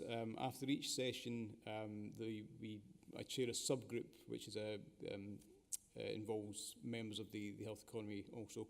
And from the information we gleaned from the consultation workshops, we can then start to develop a plan as to what we think needs a sub-plan. We can then put a sub-plan into draft, get approval from the subgroup, and pass that through to Jane and Jane's opposite number at West for approval, just to make sure we're on the right track with what we're planning for. And then this gets passed through to the Local Health Resilience Partnership for approval as well, just to make sure we've got all stakeholders on board as to what we're actually planning for and hopefully heading in the right direction. Some of the more complex and focused consultation subjects, we're looking to hold focus groups, things like test and trace, and more ethical sort of issues that require subject matter experts to get in the room. So it's quite important that we get the right people. So we're looking to have focus groups for that. A big part, obviously, that we picked up from the COVID-19 response was the involvement of the voluntary community and community groups. And there's a bit of a move from the Emergency Planning Department to try and push how we encourage resilience out in local communities. And we're not sort of suggesting that local communities are going to be in a position where we expect them to look after themselves, but resilience does start at home. Obviously, the wider response will be there, but we saw during lockdown community groups, neighbours looking on each other, other sort of pockets of help, Facebook groups, WhatsApp groups taking place to coordinate support for people who may well have needed them and might not have been able to access the wider local response. Next slide, please. So some of the subject matters that have been discussed at some of the consultation sessions, just to give you a bit of a taste of what we've been discussing. We looked at how equipped our health economy of scale across Northamptonshire is to provide a response. The focus of the plan is from the local resilience forum aspect. So we're involving all the multi-agency of Northamptonshire. So that's Cat 1 and Cat 2 responders. So Cat 1 responders under the Civil Contingencies Act 2004 include the local authority, the blue light services, and the Cat 2s are things like utilities and transport organisations. So we wanted to involve all these agencies to sort of put their part in, because they all have different skill mixes and they all bring different things to the party. So a key aspect we picked up on is during the pandemic, there was quite a lot of movement of staff and a lot of skill sets transferred to sort of focus support onto the healthcare provision. So in order to streamline that process, we asked the question, is there any way we could streamline safe systems of work across our organisations? So if we're moving staff from acute trust to acute trust, if we're having fire brigades, fire service officers helping out in hospitals to prone patients, then is there safe systems that they will already understand, will be equipped to work under, and have the relevant PPE and compliance to operate in that environment. A standardised approach to IPC and PPE, as Sarah mentioned in her presentation as well. A big issue through the course of a pandemic response is getting patients through the healthcare service. So at the point they come in to the point that we discharge them and give them rehabilitative care. When we're looking at infection control and sort of infectious outbreak management, IPC is effectively the most important element to it, because we need to stop the transmission of or spread of the infection to try and get that R number down and to reduce its its impacts. So if we're looking at patients once they've come through the high acuity, and we're looking at sort of rehabilitation and discharge, we need to work in a system that we can maintain a level of IPC that's going to support that in a safe way, which is a tricky task, as the healthcare service is sort of fragmented to the stage where we have health and social care is sort of is not an NHS umbrella, it's privatised. So to maintain that sort of IPC compliance across that becomes complex and difficult. And that's due to a number of different reasons. But this is something that we felt was worth the focus and worth a sub-plan in terms of how we can attack this and how we can improve. And a standardised approach to safe systems will work across partner agencies that I mentioned before. Again, that's to streamline and improve the interoperability between our multi-agency partners. Next slide, please. One of the next topics that we discussed again on the sort of the protected and equipped subject. So support to professionals to make decisions with confidence. Again, from the public inquiry, there's been scrutiny against key decision makers from all levels of the response in terms of being able to supply justification for decisions and data and evidence as to decisions made. So we looked at this and thought, well, we need to be able to support professionals to make these decisions, but have a system where we can chart, log, and make sure we have this information sort of ready for presentation at subsequent public inquiries. Aside to this, from a health perspective, in the early stages of the pandemic, we've received sort of feedback that quite often in the ICU areas, there was very little guidance as to the management of treatment of the patients. Effectively, the ICU departments were dealing with symptomatic patients and managing the symptoms as they would. But because it was a novel pathogen and there was very little information as to about how to manage the condition in the early stages, a lot of staff did feel unsupported, and it was a wee while before algorithms were developed where we could actually get processes in place. The sort of the opinion was that it was potentially down to the lack of support of people putting their neck out and saying, well, this is possibly how we should be managing this. Another angle to this was very contentious decisions had to be made, which were very difficult decisions that people may have felt out with their comfort zone in managing. So we've already had discussions with through the LRF with the Northampton Police, who use a thing called the National Decision Making Model, which is generally used for tactical and strategical firearms decisions. So they have to make a contentious decision, which is potentially going to make things worse or it might make things better, but a decision has to be made. So they have training in place they can share with the multi-agency to help support us in that sort of situation. Response capabilities embedding an organisational culture for the Cat 1 responders, so people like the NHS and the blue light agencies. This is something that is in place. And there is an expectation that these agencies will be able to respond as they do daily. What we want to ensure is that we can maintain compliance with things like PPE compliance, and that's not just having people tested to wear FFP3s, that's doffing and donning and the systems used and when you're using these safe systems of work, because they're just as important effectively as having the right compliance for a respirator. Other aspects of, I've put a post up there for the Health and Safety Executive. When I mentioned things like FFP3 masks, which were obviously the flagship name during the response, things like compliance to testing. So there was the FIT testing was a quantitative method of testing, which is reliant on an individual wearer with a bag on their head, getting some smelly stuff squirted through a hole. So it's based on their interpretation and their sense of smell and a lot of other factors. So there are other technologies potentially that are there that would provide a higher standard of care. So when we're not in a response where we're in such of a hurry to get all this through and up to a certain sort of level, there's no reason why we can't hit that gold standard in terms of safety and compliance if we're talking about protecting staff. So that was another sort of line of discussion through the consultation period that everybody seemed to be fairly in agreement with. Next slide, please. So just an overall progress update on the programme as to where we are. So the consultation workshops of the workshop period has sort of come to an end. We have further consultation activities taking place. The initial command and control document is due for completion end of November, and I'll go through the scrutiny process that I outlined earlier. and we feed back through reports to reporting senior officers, Jane and Sally at West. Capability work streams have been identified with initial scoping discussions taking place. There is the suggestion of potential gap in the NHS England's calendar for a test exercise early in the year, and there's also a national Tier 1 exercise scheduled for autumn 2025. So we're looking to get this process up and running and our sub-plans pushed through, and hopefully we'll be up and running for the Tier 1 exercise nationally in autumn. Recommendations for development and training have been made to the LRF, and there's LRF subgroups that will manage that and push that work through the LRF work streams. And that's reliant on the multi-agency partners sharing their skill sets and sharing these abilities and capabilities that they have. That's the end of the presentation, Chair, for the pandemic section. There's a further section after. I don't know if you want me to pause there or if you want me to carry on.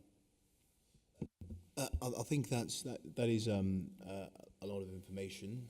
It would have been good if we could have received as a committee some of this information prior, so members could absorb it and then come prepared with some scrutiny. I'm sure members would agree with me on that. If there's more to go, please conclude so then we can approach the questions. And I'll say members be mindful a number of the questions that we may have prepared to ask may have been answered already, as I'm ticking some things off already. But if you can continue, please. Yeah, thank you. Absolutely, thank you. So the next section relates to Operation Yeovil. So late September, Northamptonshire was affected by quite a substantial adverse weather period with quite a deluge of rain. So before I go into the ins and outs of Operation Yeovil, I thought it worthwhile giving you an explanation as to how we approach the management of emergencies. Next slide, please. So we refer to the term major incident, which everybody here's bandied about.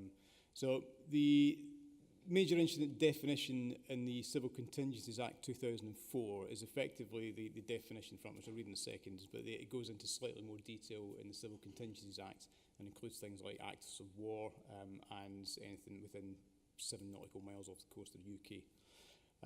But effectively, a major incident is defined in the National Joint Emergency Service Interoperability Principles doctrine as an event or situation with a range of serious consequences which requires special arrangements to be implemented by one or more of the emergency responder agencies.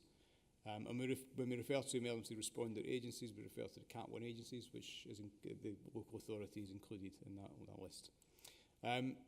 Not every situation will be a major incident for every agency, so it differs.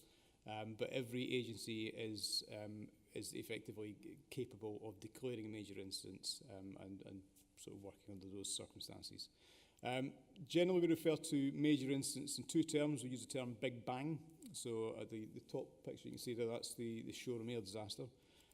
So obviously that has a big immediate impact, and we can kind of guess and take a stab at the data to what sort of response and what impacts we're likely to see as a result of Big Bang. The next type of incident we refer to is rising tide.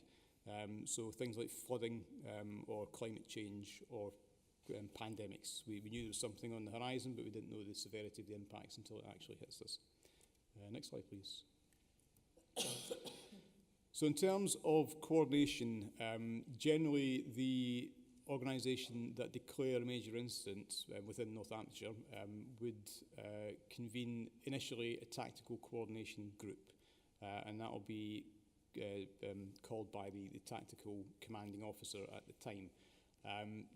The initial discussion of that meeting will suggest who's going to take primacy for that, who's going to chair the meeting. It defaults to police in Northamptonshire, but at the first meeting we'll quickly decide if it's not a police-led incident, and we'll give it out to who needs to be leading it. And that can change at the different stages. So when we hit recovery, that's more likely to be local authority than blue light services. At the first TCG, there's also a decision as to whether or not we require strategic level input at this point, or whether it's something we can manage on the tactical level to start with, bringing in strategic at a later date if necessary. So the tactical group are responsible for determining the priorities, so what needs to happen in the immediate response. allocating available resources, and if required, seeking additional resources, which is where strategic will come in. Planning and coordinating tasks for the immediate response with one eye on recovery, and assessing risks to the responders and the public. Generally, the tactical coordinating group, as I say, is set up fairly rapidly. Operationally, that information from the scene of a Big Bang incident will feed up through operational commanders into tactical. Tactical nowadays are generally remote meetings because it's quicker and easier to get set up. Next slide, please. Strategic coordination groups, so the SCG. So the SCG sits above tactical. It's overall responsibility for the multi-agency management of an emergency. So they develop the clear strategic aims and objectives and reviews them on a regular basis. They also review the response at large. Is the response working? Is it providing us with our strategic aims, or do we need to change tact? They establish the policy and the strategic framework within which the lower levels of command operate. In my work with the pandemic things, so things like the ethical conversations or scope of practice for clinicians, that's something that would take place at a strategic level and would be sort of filtered down. They formulate and implement media and communication plans. So obviously the communications going out during an emergency incident needs to be quite tailored and quite targeted and line up with the strategic direction of the SCG. Next slide, please. So back to Operation Yeovil.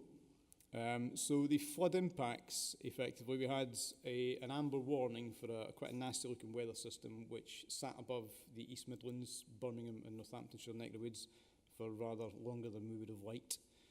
So we ended up with 3 months worth of rain falling in 2 days between the 23rd and the 27th. So it's 23rd and 26th of it. So we had 17 domestic properties reported flood impacts in the Grendon area, with active fire and rescue services conducting water rescues. As a result, Billing-Agdrome in the west was obviously evacuated. The University of Northampton had 2 student residential blocks were impacted and required evacuation. Flood warnings were issued by the Environment Agency between Elton to Wanstead, which affects the area of Yarwell and Nassington. So Yarwell being of particular vulnerability as it's right on the banks of the river. So the image you can see in front of you is Yarwell Country Park, and the large bit of water with 2 trees sticking out is the camping field, which usually has touring caravans on it. Just down to the bank at the top of the image, there's touring caravans parked up which do have people in them also, and there's boats that people live on further down the top of the bank. So on the 26th, we received notification at the the TCG to suggest that we had a 2-hour notice of impacts. So we'd moved from a flood warning to a flood alert for that stretch of river. Unfortunately, those impacts would suggest that the water was going to jump out of channel, so it was going to come out of the river and over the bank. And there was going to be impacts on the site.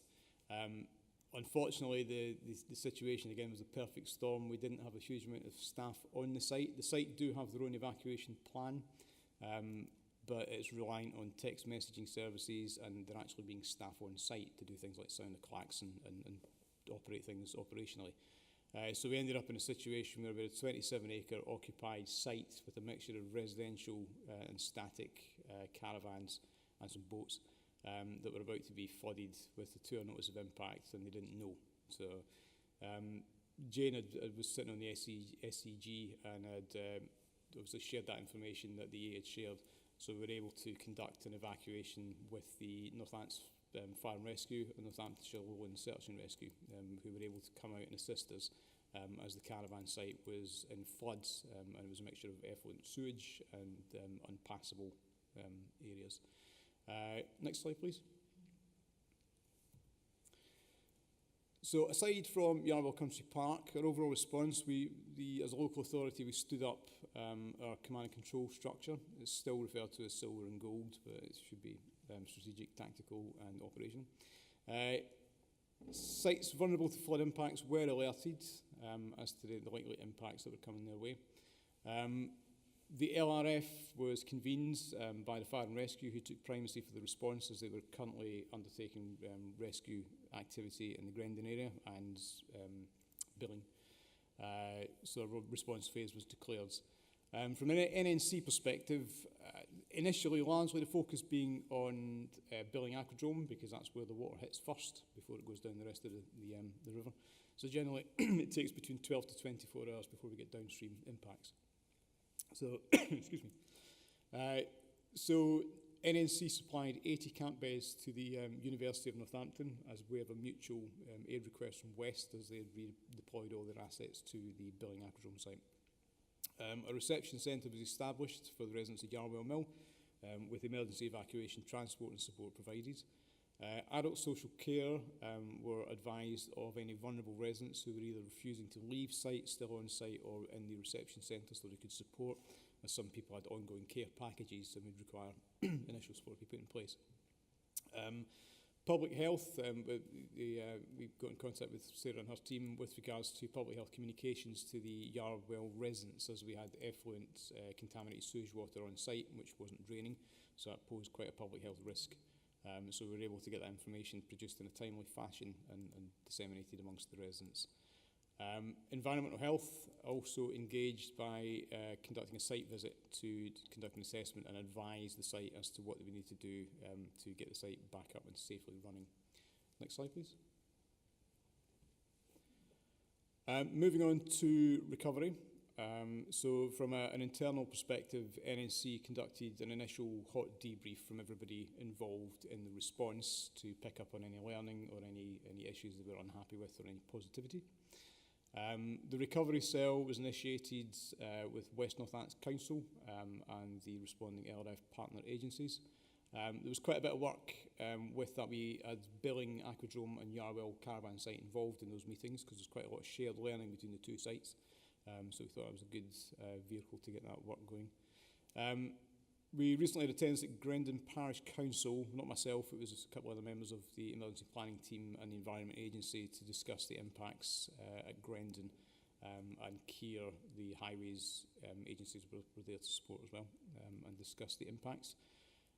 There is a full LRF debrief scheduled, which will be taking place over the next 3 weeks, I think, 2 to 3 weeks. And with that, it's quite likely we're probably going to see an LRF-focused training package in terms of these sorts of responses. With the Billing Aquadrome flooding fairly frequently previously, to be fair, Fire and Rescue and Northants Lowland Search and Rescue have got a fairly slick operation when it comes to warning and informing and effectively managing people who are refusing to leave, quantifying data, numbers, who's got vulnerabilities, what support they need and where they are. So it's a very slick, joined up operation, so it's very impressive to see. Next slide, please. And that brings me to the end. Sorry, there's a lot of information to whittle through. I do speak quite quickly, I do apologise. But if you do have any questions. Yeah, no, thank you very much. That was fantastic and a lot of information. And as I said, it would have been good to have the presentations beforehand so we could consume it, absorb it, and have more informed questions on the content. So I'll just advise members again to try and, just because of the time, consolidate the questions on the pre-plan as much as possible. There'll be opportunity to ask questions, for more questions after we've done that. But also a number of the questions, as I've been working through them, has been answered already, the ones we had in mind. Over to Councillor Jackson, please, to kick off. Well, yes, ask your questions or consolidate it, or, yeah. Good evening. Well, as our Chair said, some of the questions were already answered on the slide. My question is on immunisation and vaccinations.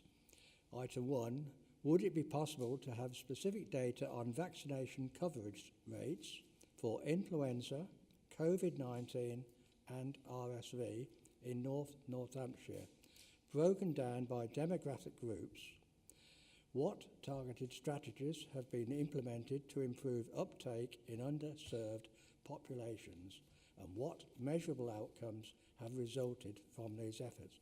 Now, obviously, this is something you will have to go back on for your information, so I don't think we're likely to get an answer at this moment in time on that one. Item 2, could you please outline the Council's integrated plan for managing multiple vaccination campaigns, influenza, COVID-19, RSV, during peak winter months? How does this plan address potential resource constraints and ensure equitable access across the region?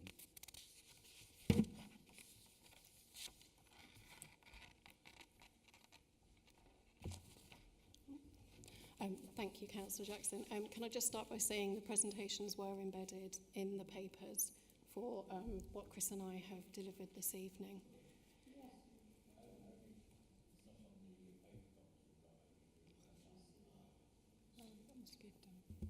They were on the report as attached icons, you mean? Right, thank you. Yeah. That's okay. With regards to vaccinations, I can get vaccination data for you. The ICB colleague that was hoping to attend tonight is not here, but I will have to go via him to get that vaccination data for you, specifically broken down into the areas that you've required. So I can do that, but it won't be this evening. Yes, I realised you would have that problem.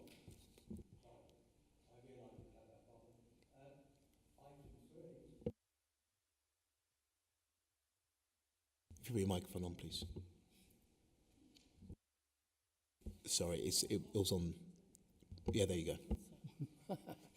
Sorry about that. I've done that before. What quantitative targets have been set for vaccination rates in high-risk settings such as care homes? How frequently is progress monitored, and what interventions are in place if targets are not met? So across Northamptonshire, the target would always be 100% of our care home population are vaccinated. At the moment, we're currently sitting at around 60-65% of care homes have been visited and residents vaccinated. For care homes or residents that decline their vaccinations, you know, if they have capacity, they've declined, we can't force people to have vaccinations. If there are care homes that need to have mop-up sessions because they are in an outbreak situation, that will be offered again, so they won't miss out on the vaccination opportunity. Just at that moment in time, they're in outbreak and I cannot put a vaccination team into an outbreak situation, but also we need residents to become well again. They can't have specific vaccinations for a certain period of time with them being unwell. So there is always a mop-up offer for our care homes and care home residents. Thank you. Just to go back on the presentations, I think members are used to it being in the presentation rather than the icons, and again, it's just technology and all that. So if they could be embedded within the presentation, that would be ideal. But no fault of your own, because it was there. Thank you very much. Okay, so I am going to consolidate mine, because a number of them have been answered, particularly around the tactical command group, which I was interested in, and the expansion of the SGC as well, CG as well. But can you provide details on the IPC training for care settings, specifically the frequency, reach, which is the participation rates, measurable improvements like infection rate reductions or adult scores post-training? My second question, which I'll bring together, is about the tactical command group. It's been answered around what the functions are, etc., and the different escalation triggers.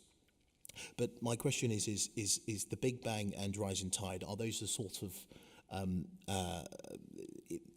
issues that the TCG and SCG would be dealing with, or is there more moderate triggers of matters that could occur around this?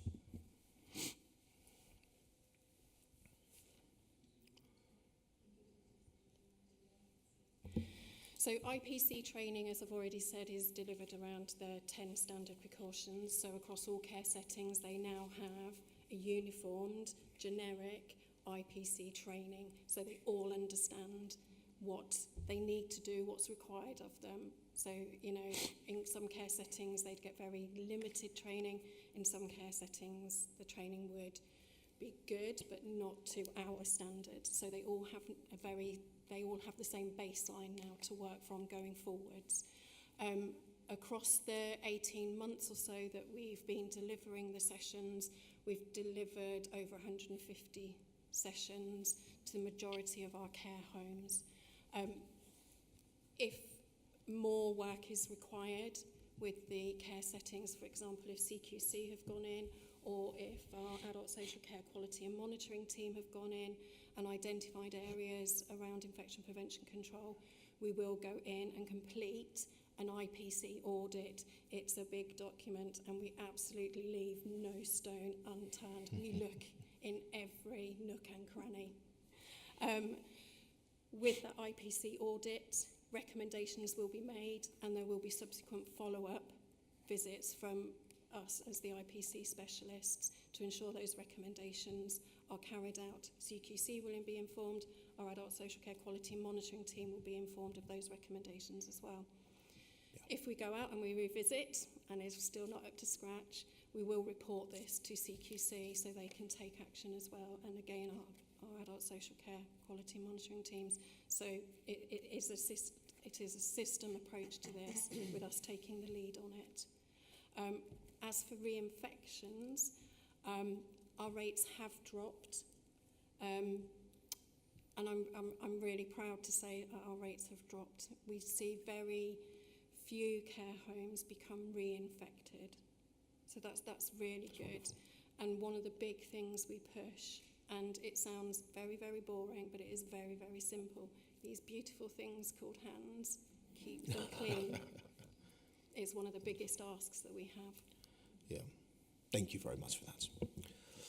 And just around the Big Bang. Yes, certainly. Just in response to your question, Councillor Laurel. So the tactical coordination group, there's some criteria which would result in an automatic establishment of a TCG. So things like an amber weather warning issued by the Met Office automatically triggers a TCG. TCGs are not solely for the response to things with big impacts or rising tide or big bang events. It's simply a group to coordinate things that are going to require lots of moving parts. So that could be a large-scale public event, football match, that would have a TCG level of management, with the potential to escalate to SCG if there's a requirement for it. But there's no sort of set parameters to when a TCG should be called. It's if the situation is deemed, unless it's a sort of, as I say, a weather warning issue from the Met Office, or there's credible intelligence to suggest that the TCG is required. But it's very much down to the sort of the LRF. And we generally, sort of with the horizon scanning that goes on through the multi-agencies, we are very much aware of things that may well require coordination across the patch. So it's something that we are aware of and do focus. And as I mentioned, the intelligence-led stuff, as we move into things like Christmas, there was a period a number of years ago where Christmas markets, for instance, were soft targets for nasty activities. So something like that may well require a TCG to be set up to sort of manage the flow of information with regards to sort of risk. But it's very much on a sort of a moving basis. Thank you very much. I'm going to let other members come in, but I do want to just press you again on the TCG, SGC, CG function. And I think I mentioned this at the chair's briefing. In any strategy or function, there needs to be a lead. And I know that the answer was that whatever issue it may be, that's where the leadership will come from. Like for example, ambulance, etc. Because I know it's an amalgamation of different groups, different services, health services or other services across the across what's required. Who leads it? Who's in charge? Is there a nominated chair of the SCG, for example? So for as I mentioned with the TCG, it's generally who has primacy for the response. So what's going on? So if it's a terrorist-related incident, the primacy would fall to the police. If it's a mass casualty incident, effectively, you still find the police would probably take charge of it because there's more likely to be an element of investigation. But when things move to recovery, generally the local authority will then take the chair of these things. But it's very dependent on the actual response itself. And it's something that's sort of decided within the meeting itself. It's not something that one organisation takes primacy to automatically, although the police do default, but that's because they usually set it for most things. Thank you. On to Councillor Lee, please, for your questions.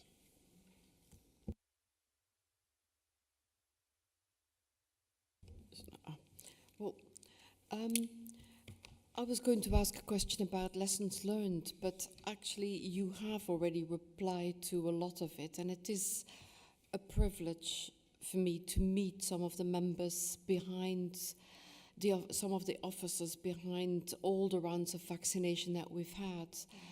I have been impressed. We received, as councillors, we received regular COVID briefings, and I've been impressed by the effectiveness of the efficiency of the campaign to vaccinate our people. And this, a few weeks again, new round of vaccination for flu and COVID from day one. People were queuing in the pharmacies, in the surgeries. It's like clockwork. And well, lessons learned, the question I was going to ask, I think we're all waiting for the outcome of the UK COVID-19 inquiry. But locally, you have already given examples of how you act on lessons learned. And I think you deserve a compliment because your presentation tonight was very comprehensive. It was very interesting. So my questions have been answered, Chair. And thank you very much for all the work you're doing to keep our population safe. I think I concur with Councillor Lee on that. Yeah, big well done. Anyone else, other members have any questions? Councillor Maxwell. Oh, sorry. Apologies. Councillor Ansler. I didn't see you there. Oh, it's following on from Councillor Lee, actually. I've got written down 1 full-time and 2 part-time. Is that right? I think that's... that's correct. Is that enough? Yes. This is our business as usual. This is what we do. You know, we are... I feel a very specialist team within within public health. We bring a lot of specialist skills. We come from different backgrounds. So my practitioner has an environmental health background. I have a medical background. My officer has an adult social care background. So we bring lots and lots so we can manage to juggle lots of plates. And I think the thing is as well, we're all very used to working at pace. We can juggle, we can listen, we can take in information, and we can act and respond. So, yeah, I'm very lucky to have a team that I do. Well, thank you. Well done.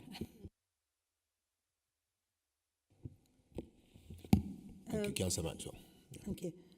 My question is that given the fact that we've become more multicultural in Northamptonshire or North Northamptonshire, how do you get across to parents whose children need vaccinating but are reluctant to go and get vaccinated? Thank you, Councillor Maxwell. We work very closely with our school immunisation services. So that if they identify some schools that the consent and uptake for vaccinations is low, we will work alongside them. We will get information out in as many different languages as we are required to do. We put information out in our head teachers' letters. We also, within public health, have the Healthy Schools Advisor teams. So we use those as well to get information out in specific languages. Again, I'm incredibly lucky. My administrator is Eastern European. So she gives us lots of information. She can translate a lot of our information into really easy to understand literature and things like that. So, you know, parents from diverse populations will get that information. They can take it on board. They can then make those decisions. I have to say our administrator, Anna, is going out with the mobile vaccination unit as well to different areas across North Northamptonshire to engage with our Eastern European population to have those specific conversations. And we've done a lot of research projects with our Eastern European population to understand the barriers. Why don't they want to get vaccinated? Why are they hesitant to come along? Why do they not feel comfortable coming to a GP practice? Why would they rather go to a hospital setting or something like that? So it's really understanding what those barriers are. We've now taken it into another project within our Eastern European populations to try and get them really engaged and get them to become community champions, to raise awareness in their communities around the importance of vaccinations and why we do it. I think sadly, sometimes in those populations, it's not until something happens to a close member of their family or a close person, you know, a prominent person in their population, that they then start to take notice. So there's lots of work going on with our, predominantly our Eastern European population. Can I just ask a second question? Of course, no longer. In the report, it was actually saying that one of the problems is finding the finance to actually, maybe if you didn't know a particular language and there was a language barrier, employing someone who actually speaks that language. How do you get around that? So with the current research project that's going on, they are looking at using some of the monies that they've bid for and successfully bid for to engage and employ for the period of that research project people from those specific communities, so they can, like I've said, become these champions and go out and have those really relevant conversations. So it's kind of, although we're along with the ICB leading this, it's the actual community that's leading it. Thank you. Any other members? Councillor Lorne. Thank you. I've got a few, actually quite short questions, but lots of them. So you mentioned about care homes, that you've got quite a number of them, but I wondered if that included the supporting living, like McCarthy Stone and this sort of place. Shall I go through them, and because they might be different? And I also wonder whether with the mobile you were able to get out and go to supermarkets, because I know the age thing, certain people qualify for certain things, but that seems to be. In 2.6 it talks about a number of organisations involved. I don't suppose it's exhaustive, but I wondered if the power companies, or our own highways and Anglian Water were part of that, because they all seem to be integral to some of the issues. In 4.2 it talks about the communications, but I just wanted to make sure that the communication messages that go out from the different organisations were all coordinated and the same message goes out effectively. You talked about the communities.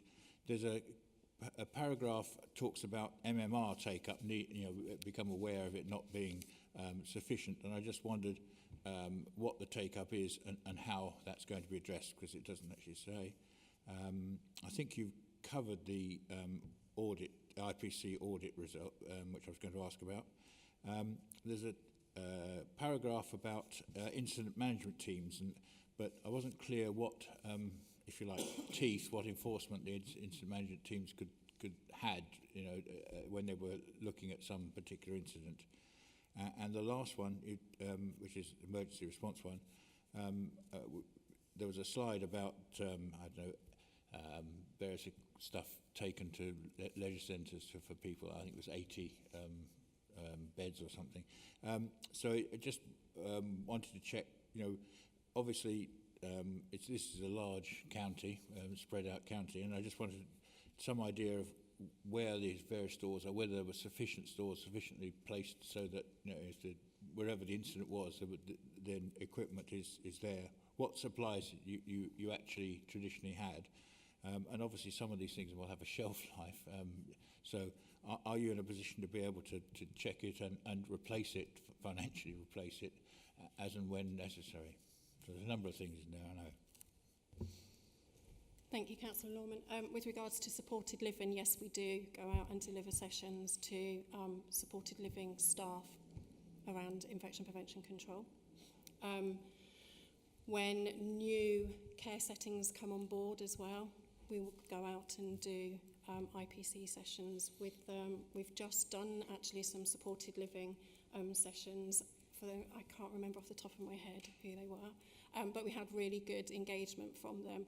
We also get all of our infection prevention control messages out to domiciliary care providers as well. So they're not left out of the loop. They are kept up to date with all relevant guidance and things like that. And we do that via our adult social care teams. So information is gone out to dom care. Yes, our vaccination van does go to supermarkets. We have regular conversations with Morrison's, can we park in the car park and things like that. Other supermarkets are available. Yeah. With regards to utility services, and there are lots of them, we would only get involved with them when it's a major incident with regards to evacuations and things like that, because they do hold information on vulnerable clients and that as well. So from a health protection point of view, we would only get involved with utility services if we were involved in a major incident. MMR uptake, I think I've just missed communications out. So for Northants currently, our first vaccinations are sitting at 91.1%. Our second vaccination, because MMR there are two, is sitting at 86.7%. So to give you the England average, currently for the first vaccination is 89, and currently for the second vaccination is 84.8. So we are above the England average for our MMR, and that's been a lot of hard work and a lot of pushing for that vaccination uptake. Communications, we share whatever the ICB, NHS and UKHSA are leading on. So the only time we would change that communication message is if we really had to put a local flavour to it, and we would then again be directed by Jane, our DPH, for those communications. The IMT, sorry, I couldn't remember that one.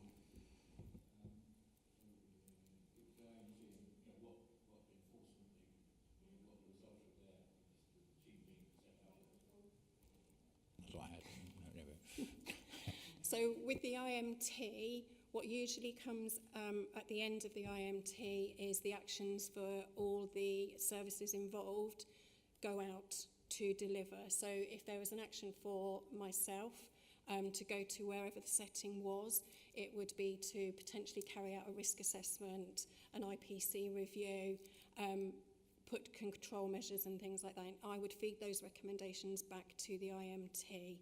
The expectation is that care setting, or whatever setting it is, would do those recommendations, because we have subsequent IMTs and the question is asked and it is led by our CCDC, so our consultant in our communicable disease control from UKHSA is very good at saying, have you done this? Why have you not done it? Please do it. So it's a very thorough process. So the recommendations that I would bring are carried out. And then I'm going to hand over to Chris for enforcement. Yes, absolutely. In response to your question, Councillor Lawman, so one of the statutory duties placed on the Emergency Planning Department under the Civil Contingencies Act is that we were able to set up shelter for our residents and support them if they're can't be in their own place of residence. So as a result of that, we maintain a stock of 270 camp beds and blankets and equipment to set up a reception centre. We also enlist the support of charitable groups, like feeding groups that we have on a memorandum of understanding. We also have several coach and bus operators that we use for emergency transport provision. Generally, we operate on the rule, which is a kind of sort of emergency planning figure, but 10% of your evacuation number, that's the number you're likely to end up in your reception centre, because the rest will either make their own arrangements, use their own cars, or sort of make their own plans and go and stay with friends. So generally, we plan for that. We do have plans in place for larger scale evacuations. We have an MOU with Lincolnshire Council linked to the risk from East Coast tidal flooding, which is a 1 in 50-year event, but it could result in mass flooding to the Links area. So the agreement suggests that west and north would take approximately 1,000 evacuees into Northamptonshire, So the likelihood is we'd quickly run out of hotel rooms, and we'd end up sort of with some sort of reception centres to help manage that impact. The idea of setting up a reception centre is a very sort of temporary solution. So as soon as we set up the reception centre, we get the reception centre managers activated and getting them out. We also stand up the homelessness team, so we can arrange temporary housing solution, because a community centre on the floor and a cot isn't a solution really.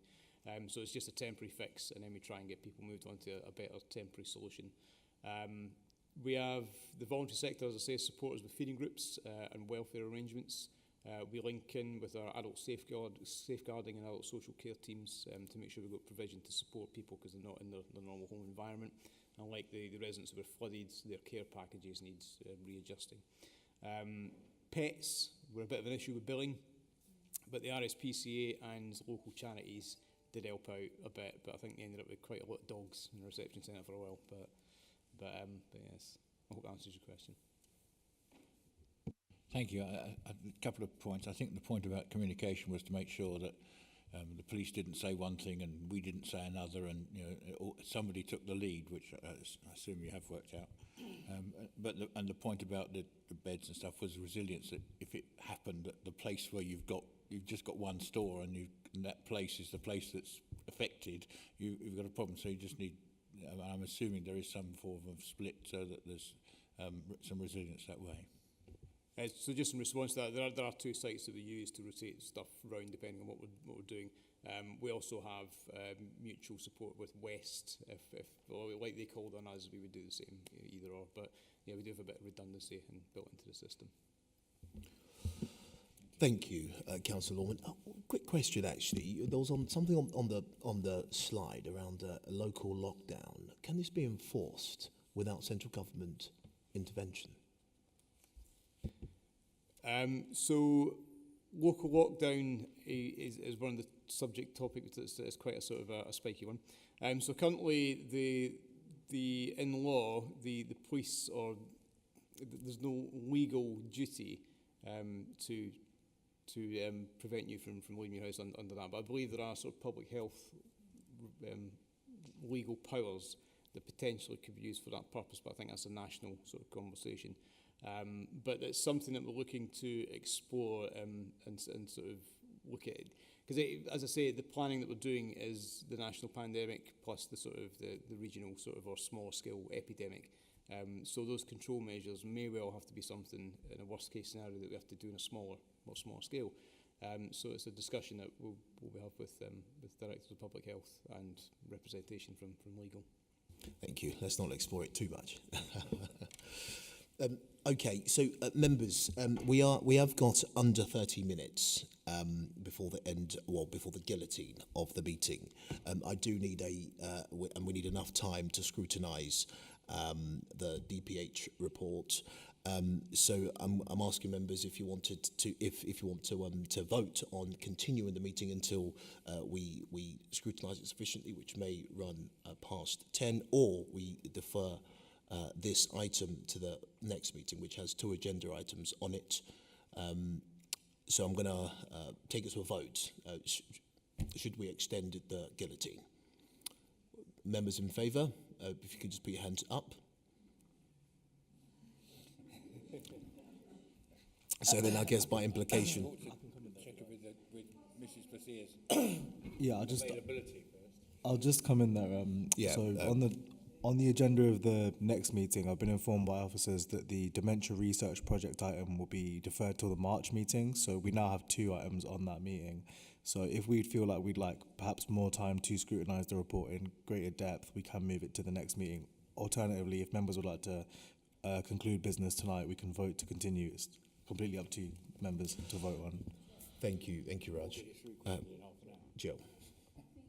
This item has to also go to full council, but I think, am I right, that it needs to go to scrutiny first before full council, so that's something you need to take into account. Okay. So are members okay with continuing this item and scrutinising it in half an hour? Yeah.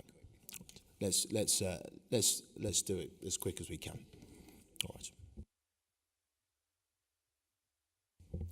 Just with the recommendations, very, very quickly to the health protection team. So this is going to be a retrospective report that the Health Scrutiny Committee is requiring in 6 months' time. Can you provide a report that provides an overview on the healthcare system readiness for winter pressures, including key measures for hospital and primary care capacity? Secondly, share insights on strategies to enhance vaccination uptake, particularly in vulnerable populations, along with current vaccination rates in high-risk settings, and also efforts to coordinate resources and staffing across health and social care for winter preparedness, including examples of successful collaboration. Thank you, and thank you very much for the report, the extensive reports, and very, very insightful. And let's continue. Over to Jane for the next item. And I will be very brief and concise, and I will take the report as read. Just a couple of things, literally just a couple of minutes. So the annual DPH report is a statutory requirement of me as an independent Director of Public Health. It builds on the report that went to full council last year, about this time last year, which was actually John Ashton's report as the previous interim Director of Public Health. There is an embedded film, members, within the report that we've put that in case people don't want to read a big report, we want it to be as accessible as possible. Lots of me talking in that, which was slightly uncomfortable, but there's another way of digesting the report. Just to be incredibly brief, so I won't go into the demography, I won't go into other issues, but you'll see there's some really key aspects of this report. One of them is we've talked about a year in review. So what have we done in this year? And of course, we can't cover everything, Councillor, that we've done in the last year. We made 64 commitments in the last public health report. And of course, being public health, we've tabulated them and shown progress against all of them. But there's a couple of very quick things I'll mention. So Sarah has stolen my thunder dreadfully by talking about the amazing work that we said we'd do around health protection.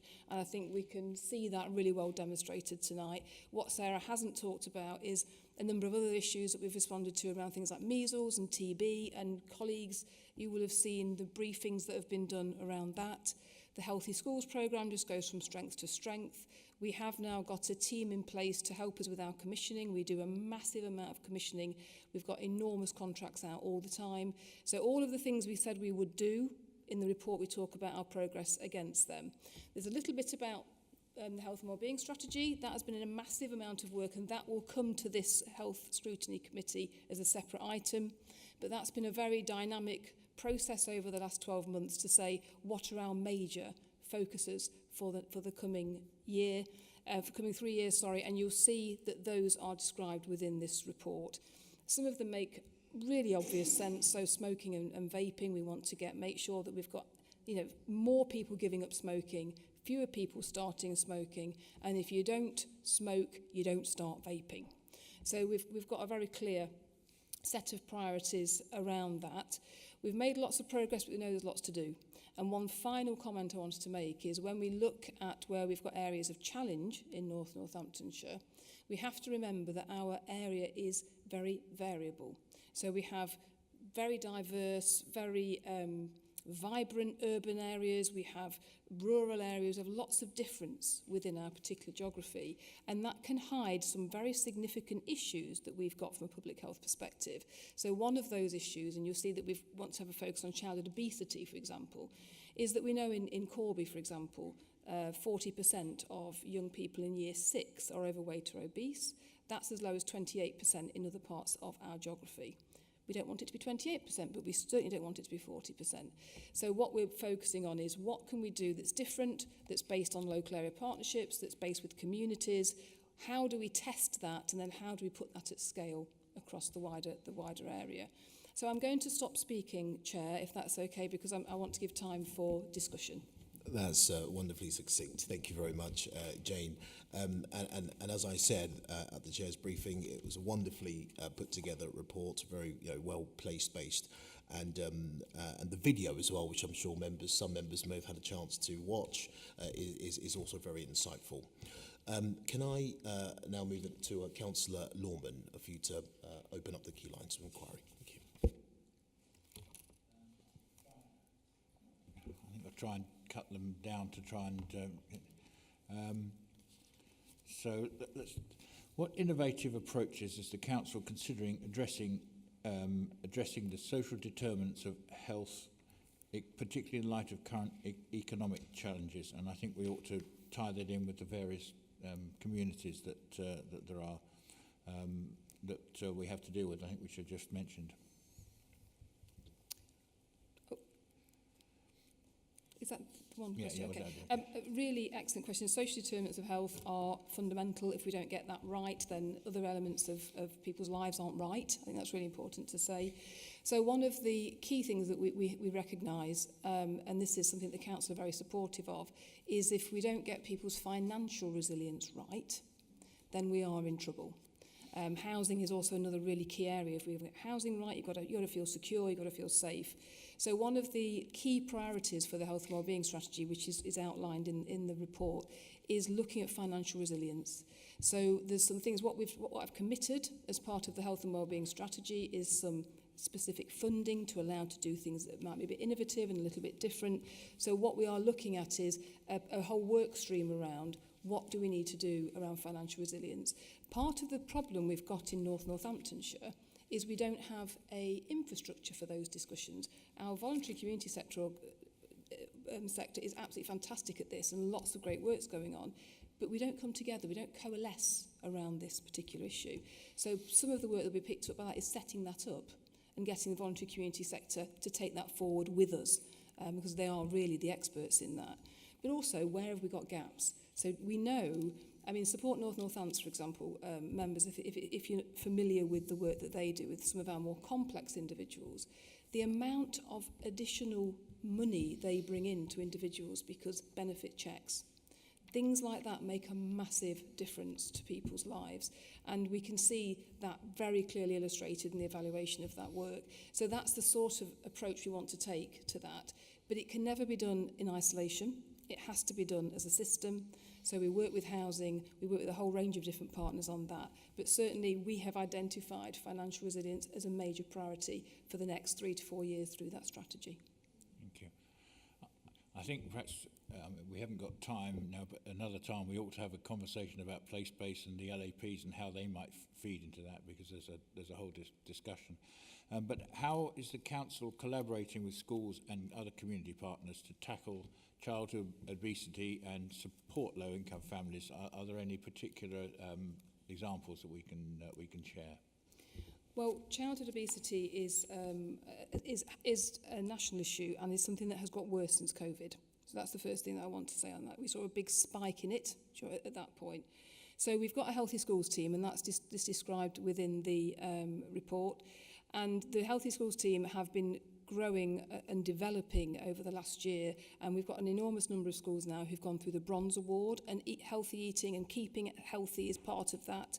We've got a school going on to complete silver and wanting to go on to gold. So that's part of our approach to that.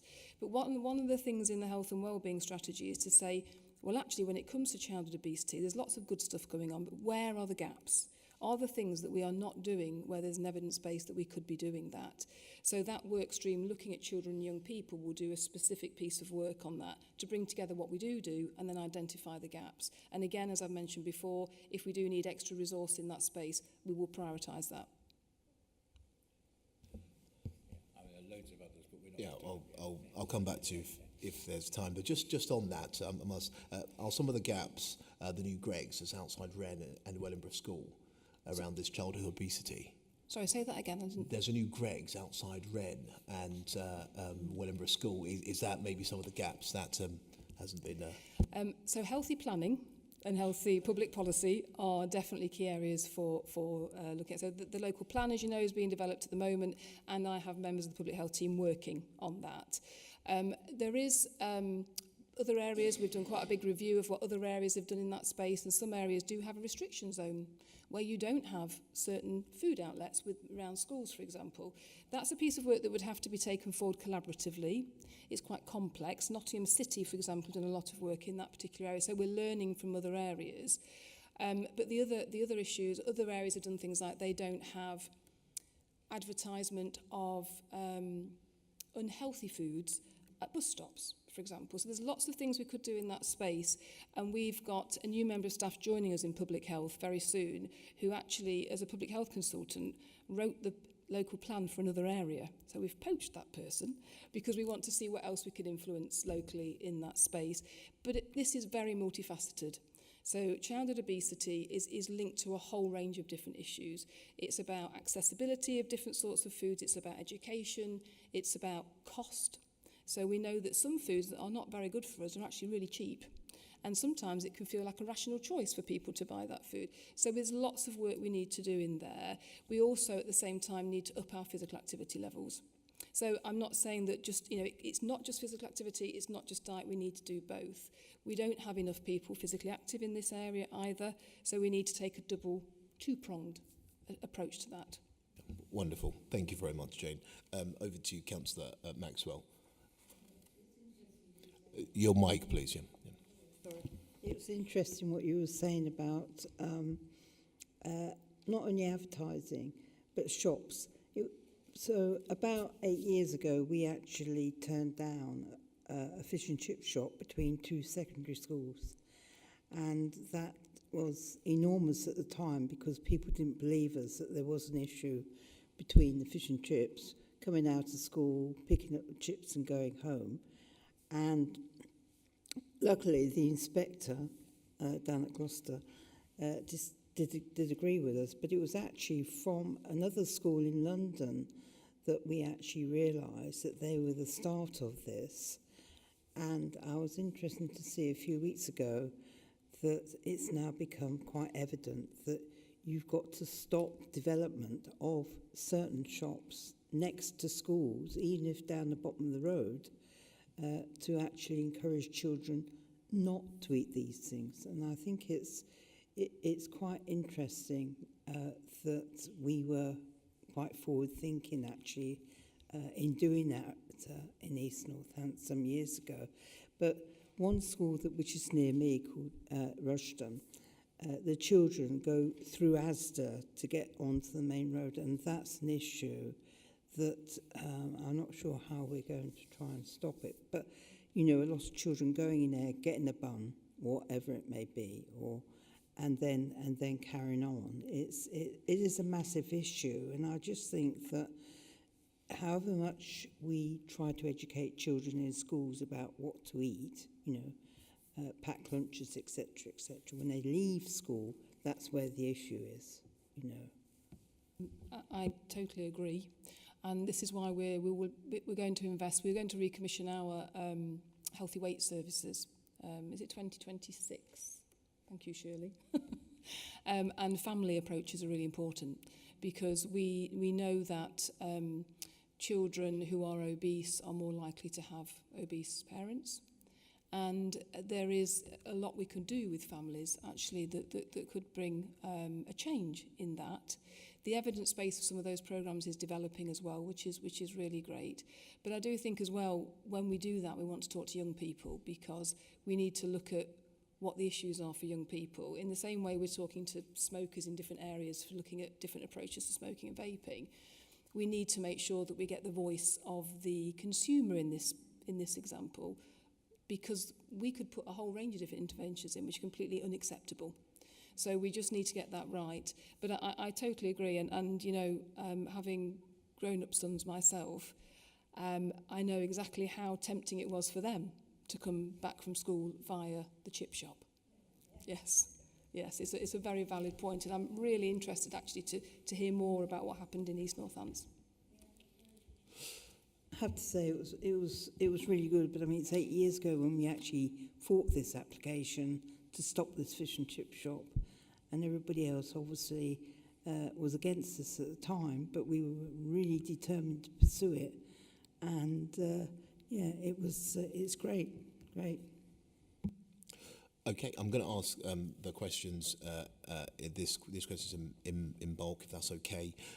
So insights around Council's evolving strategy for mental health, support for young people, involving how do we have youth shaping these services, progress, if you may, that has been made on improving oral health and infection prevention for vulnerable populations, And finally, the current scale of mental health, the challenge on this, mental health, smoking, vaping and alcohol use, which hasn't been mentioned as of yet, and what are the strategies that we have in plan to tackle these issues? Thank you. Okay, so we're not responsible from public health for clinical mental health services. That's the responsibility of the NHS, but we're responsible for what's called public health approach, so public mental health. So we, for example, are responsible for suicide prevention work, and we also do commission a number of different areas of particularly wellbeing work. So, for example, and some of that is not obvious that it is badged for mental health support, things like the active parks programs and things like that we support. Being out in nature, being out active is actually incredibly important for your mental health, and we know that there's a very, very strong evidence base for that.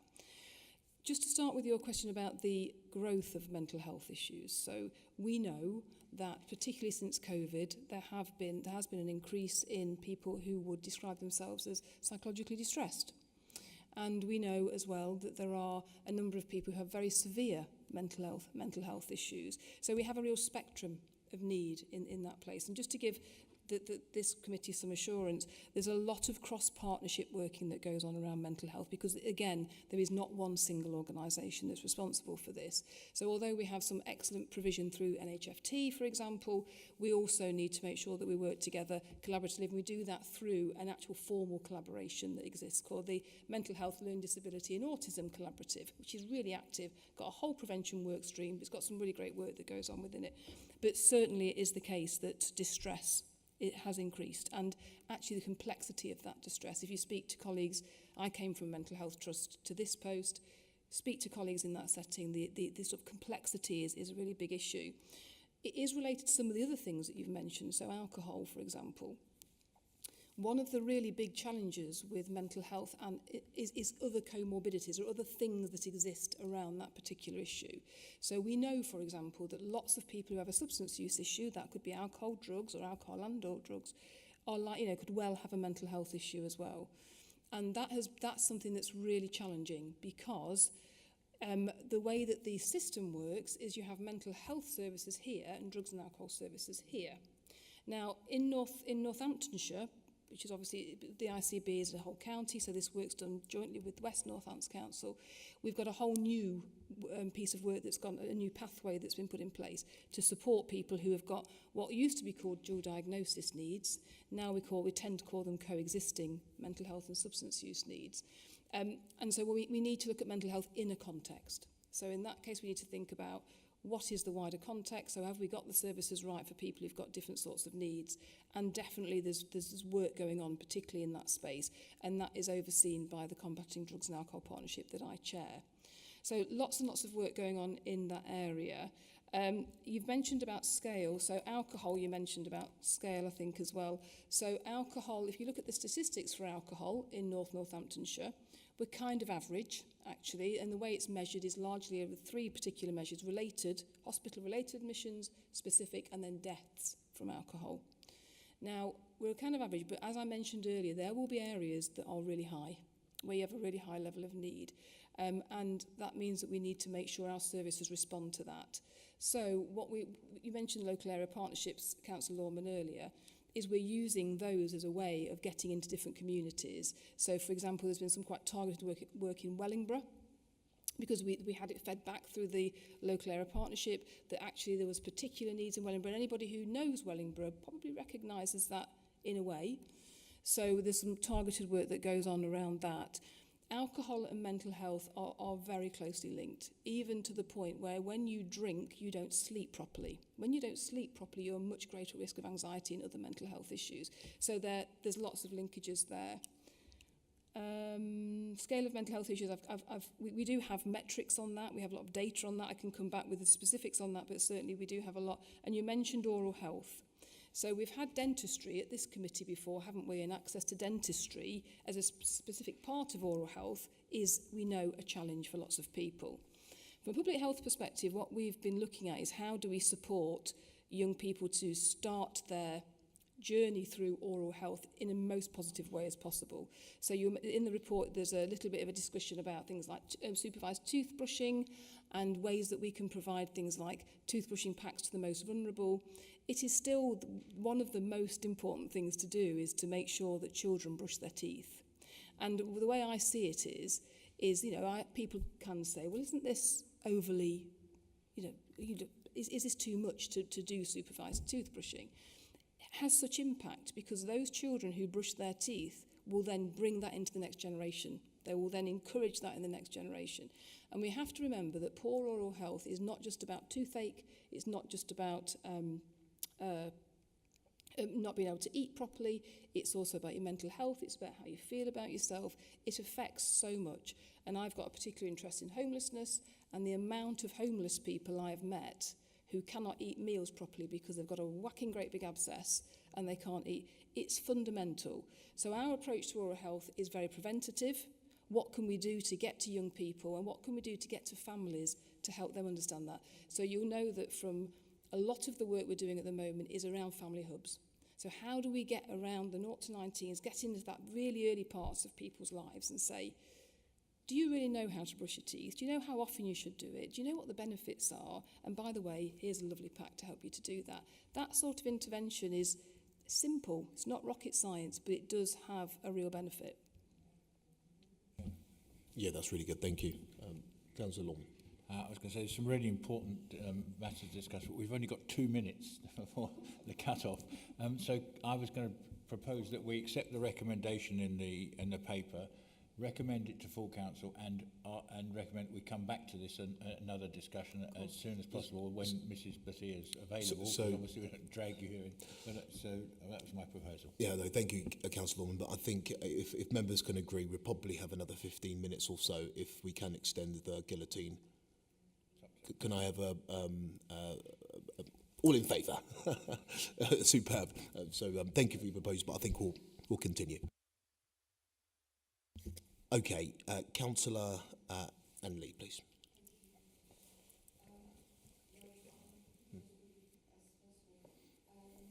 Sorry, I'll keep it as brief as possible. I already pointed out before the meeting on page 11, what concerned me was the accident and emergency department attendance rate for children aged between 0 to 4 years, which seems to be about 50% in Northamptonshire Council, above the average. So I've asked if we can analyse those figures in greater detail, but we'll take that offline. I'm talking about the LAPs, please, local action partnerships. They do invaluable work that's already been acknowledged by this committee. Now, the funding for those LAPs has only been secured until the end of March. So I just wonder, do we have any indication of whether the funding will continue after March 2025? Because those local action partnerships are so crucial to the policy and the strategy of this council.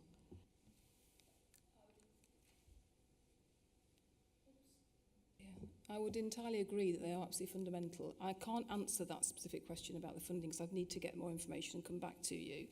But we would need to embed it in business as usual. I mean, quite a lot of the activity of the local area partnerships is actually done through business as usual type activity by the council and by other partners. But I will come back to you about the specific issue of funding. In my view, they are a really great vehicle for what we want to do. So it's a really important vehicle for understanding the population, but it's also, because the voluntary community sector are really engaged in it, it's a great way of doing cross-organisational, cross-sectorial working. And certainly, I mean, I go to the place-based partnerships, which are replacing the community wellbeing forums. They are very much driven by the voluntary community sector. And I don't think there's many places I've ever worked where you have such a positive grouping of statutory and voluntary community sector organisations. So they are completely vital. I'll come back to you about the funding, but certainly we have embedded a lot of the activity of the LAPs into usual business. Councillor Lee, have you concluded your Fantastic. Yes, I have. I'm trying to keep it brief so that we Thank can you. get as much in as possible. And my apologies, I didn't ask partners if it's okay to continue past guillotine, 3 hours. Super, thank you. Councillor Lorman, do you have any further questions? Does anyone else have any questions on this? All right. Councillor Norman, do you want to conclude with your questions?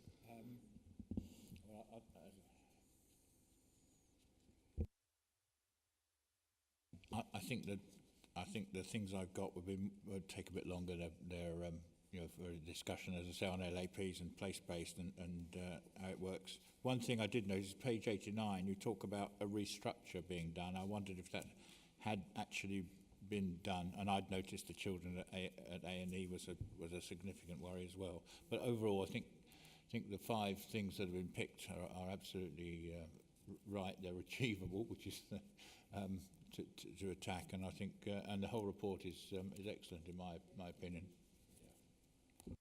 Thank you, Councillor Lorman. Can I quickly come back on the restructure issue, because it's been fundamental to us, actually. And we're really proud in public health. I mean, I'd like to say I'm really proud of lots of the activity we do, but we have gone from 23 agency staff to 0.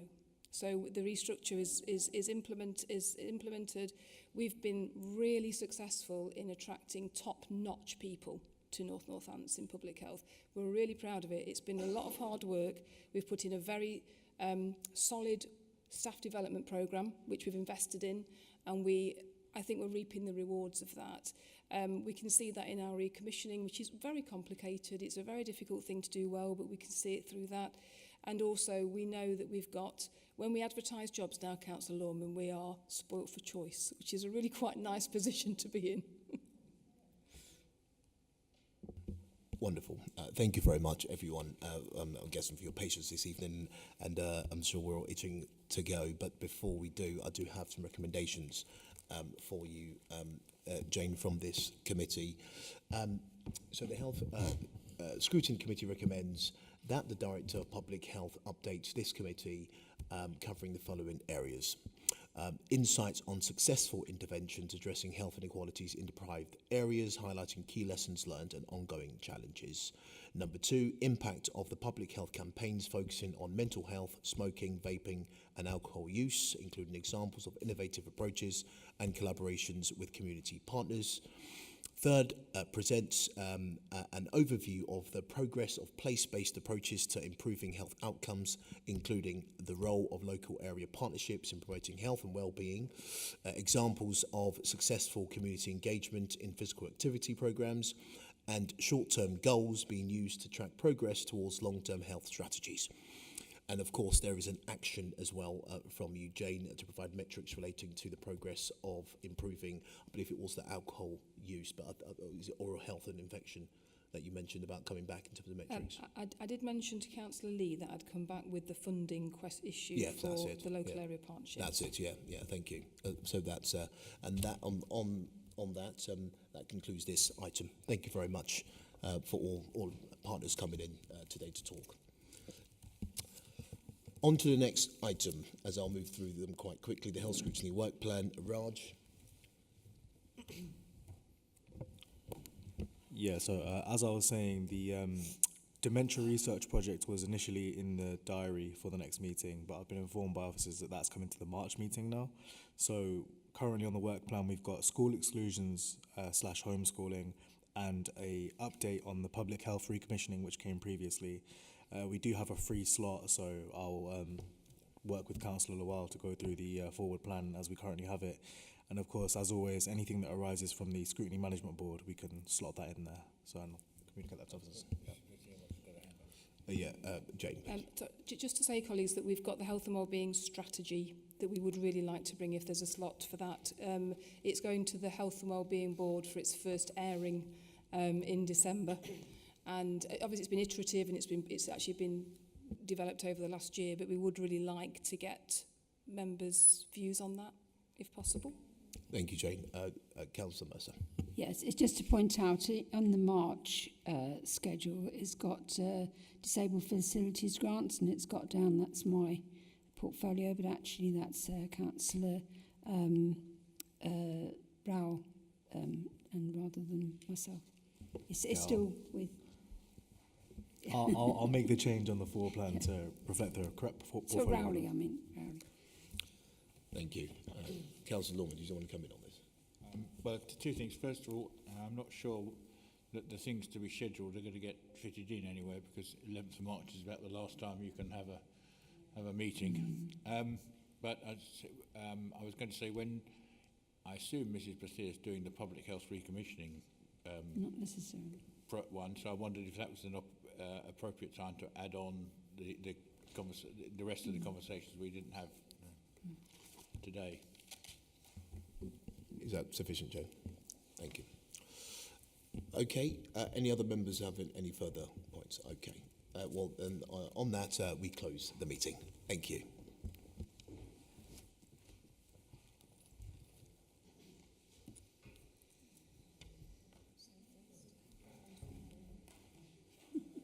I wish I'd got a coffee. I wish I'd got a coffee before I came in.